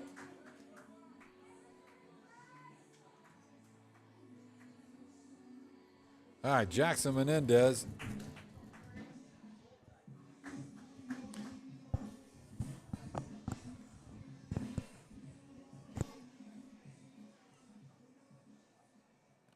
Jackson, a 6-time all-tournament selection. He scored 12 runs because he's often running for one of these teammates that gets on board. But Jackson getting his chance to swing it here. 2 men on. And he fouls that one straight back and shakes his head. Says, man, that was the one I wanted there. Top of the 7th. 6-0 Jesuit at this point.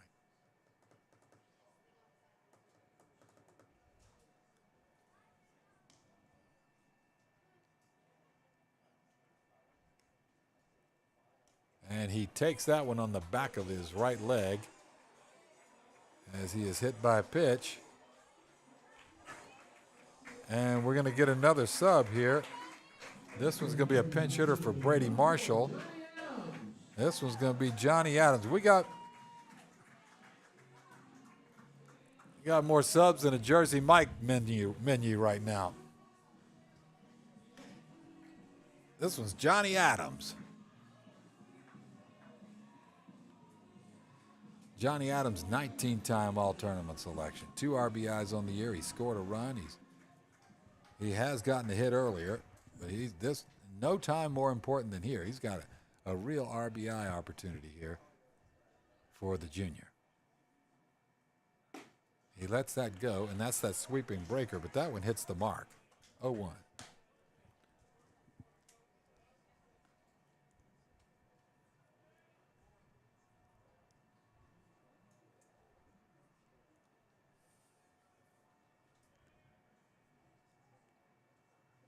He swings at that one, but it's well outside. Not able to reach it there.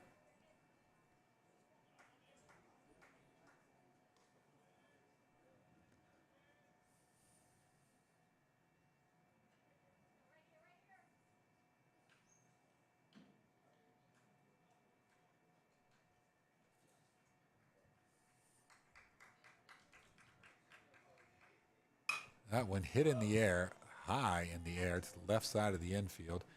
under it is Maisie. He collects it, and that's out number 3, and it is just about a done deal if this goes another 3 up, 3 down, and this is going to be the end of it.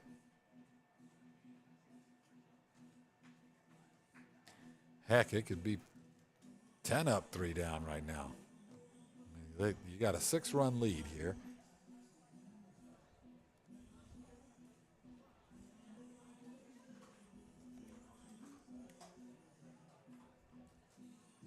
All right, 6-0 Jesuit. Bottom of the 7th now. And Seminole hanging on to their last 3 outs.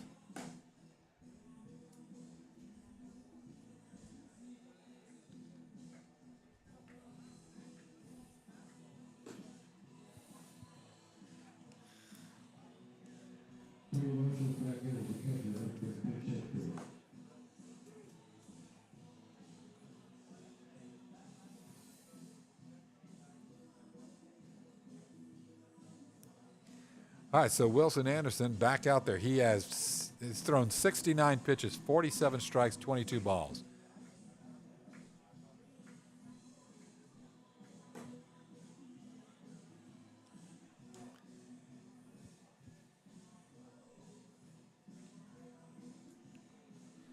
Perez still at shortstop. Rivera at second, Bozen at first, Bassesi at third. Outfield the same. Burke, Murtaugh, and Greco out there. And, of course, we've left 7 on.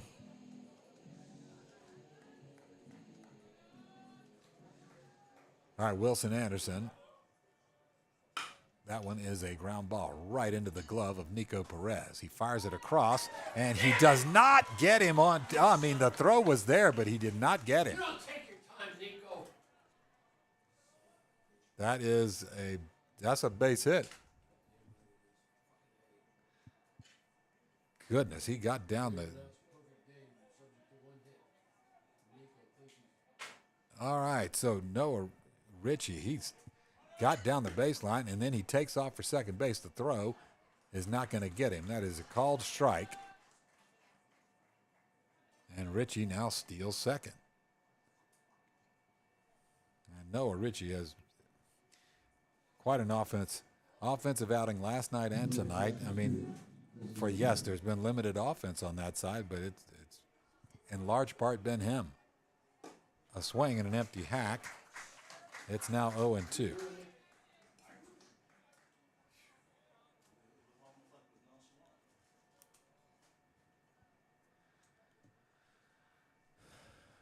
All right, nobody out. Fastball, a lot of spice on that one, but it's too tall and too tight. A ball and 2 strikes to Jackson Fair here. He has struck out and grounded out. That one bounces in there, nicely scooped up by Brady Marshall. 6-5-0. Yep, that's right. So nobody out. Bottom of the 7th. Wilson Anderson at 74 pitches now. He throws that ever faithful slider and now has racked up his 10th strikeout of the game. That brings up Cole Worley. Cole has flown out, popped out in foul territory, and then he has struck out with the drop third strike from Marshall over to Bozen to complete the out. 1 away. Wilson putting a little extra on that one, but it sails high, 1-0. 412 of you watching. There you go. What better way to spend your early Saturday afternoon before the skies open up later? 2-0.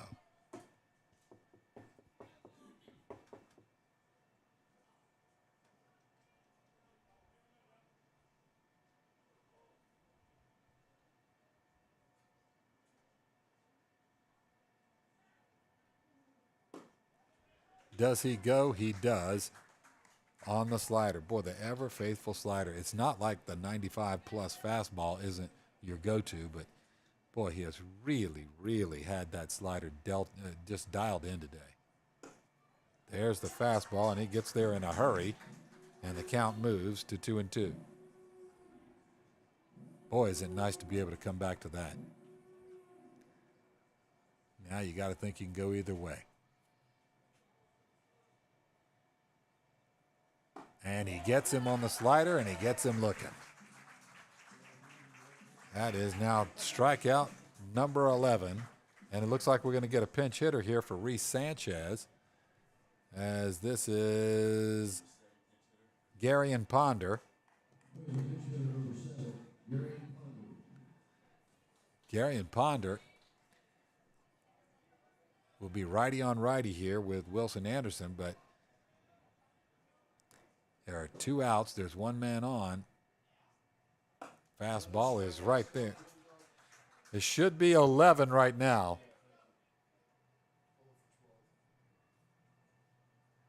Yep, 11 so far. All right, the 0-1. The slider gets a swinging strike 2. And the Warhawks are down to their last out, but their last strike as well. Anderson in the stretch. And the bell tolls in the distance there, 0-2.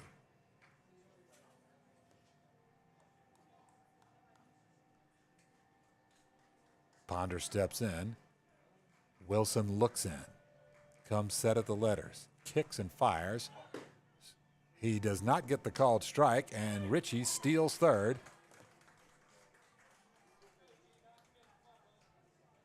As he puts himself 90 feet away from scoring a run, which no Jesuit opponent has done since the playoffs started.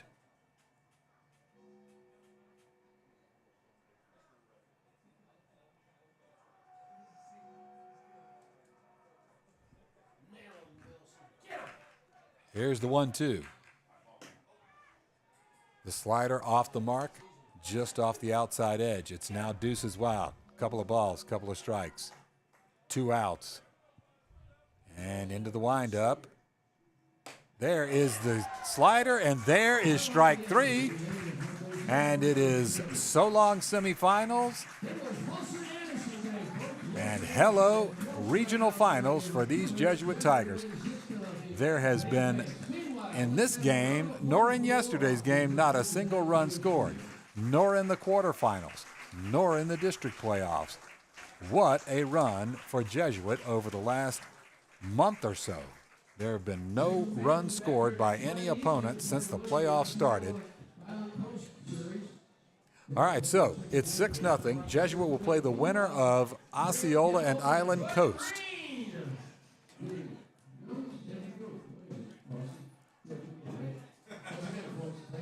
That is 12 strikeouts on the afternoon for Wilson Anderson.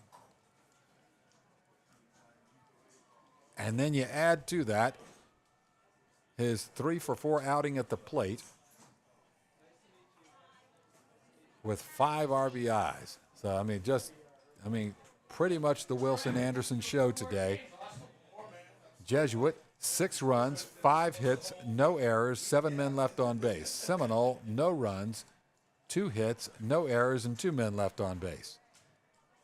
All right, folks, I'm Doug Politz. I'm just as tickled to death as I could be able to bring these games to you. A big thank you to Mike Letting up here and Austin Ford and the Jesuit program for letting me do this. All right, it'll be next Friday at 7 o'clock at night for the same thing, a 2-out-of-3 series against the winner of Island Coast and Osceola. And that series winner will head down to Fort Myers for the Final Four. That's going to do it. Congratulations to Jesuit and congratulations to Seminole on a great year. Goodbye.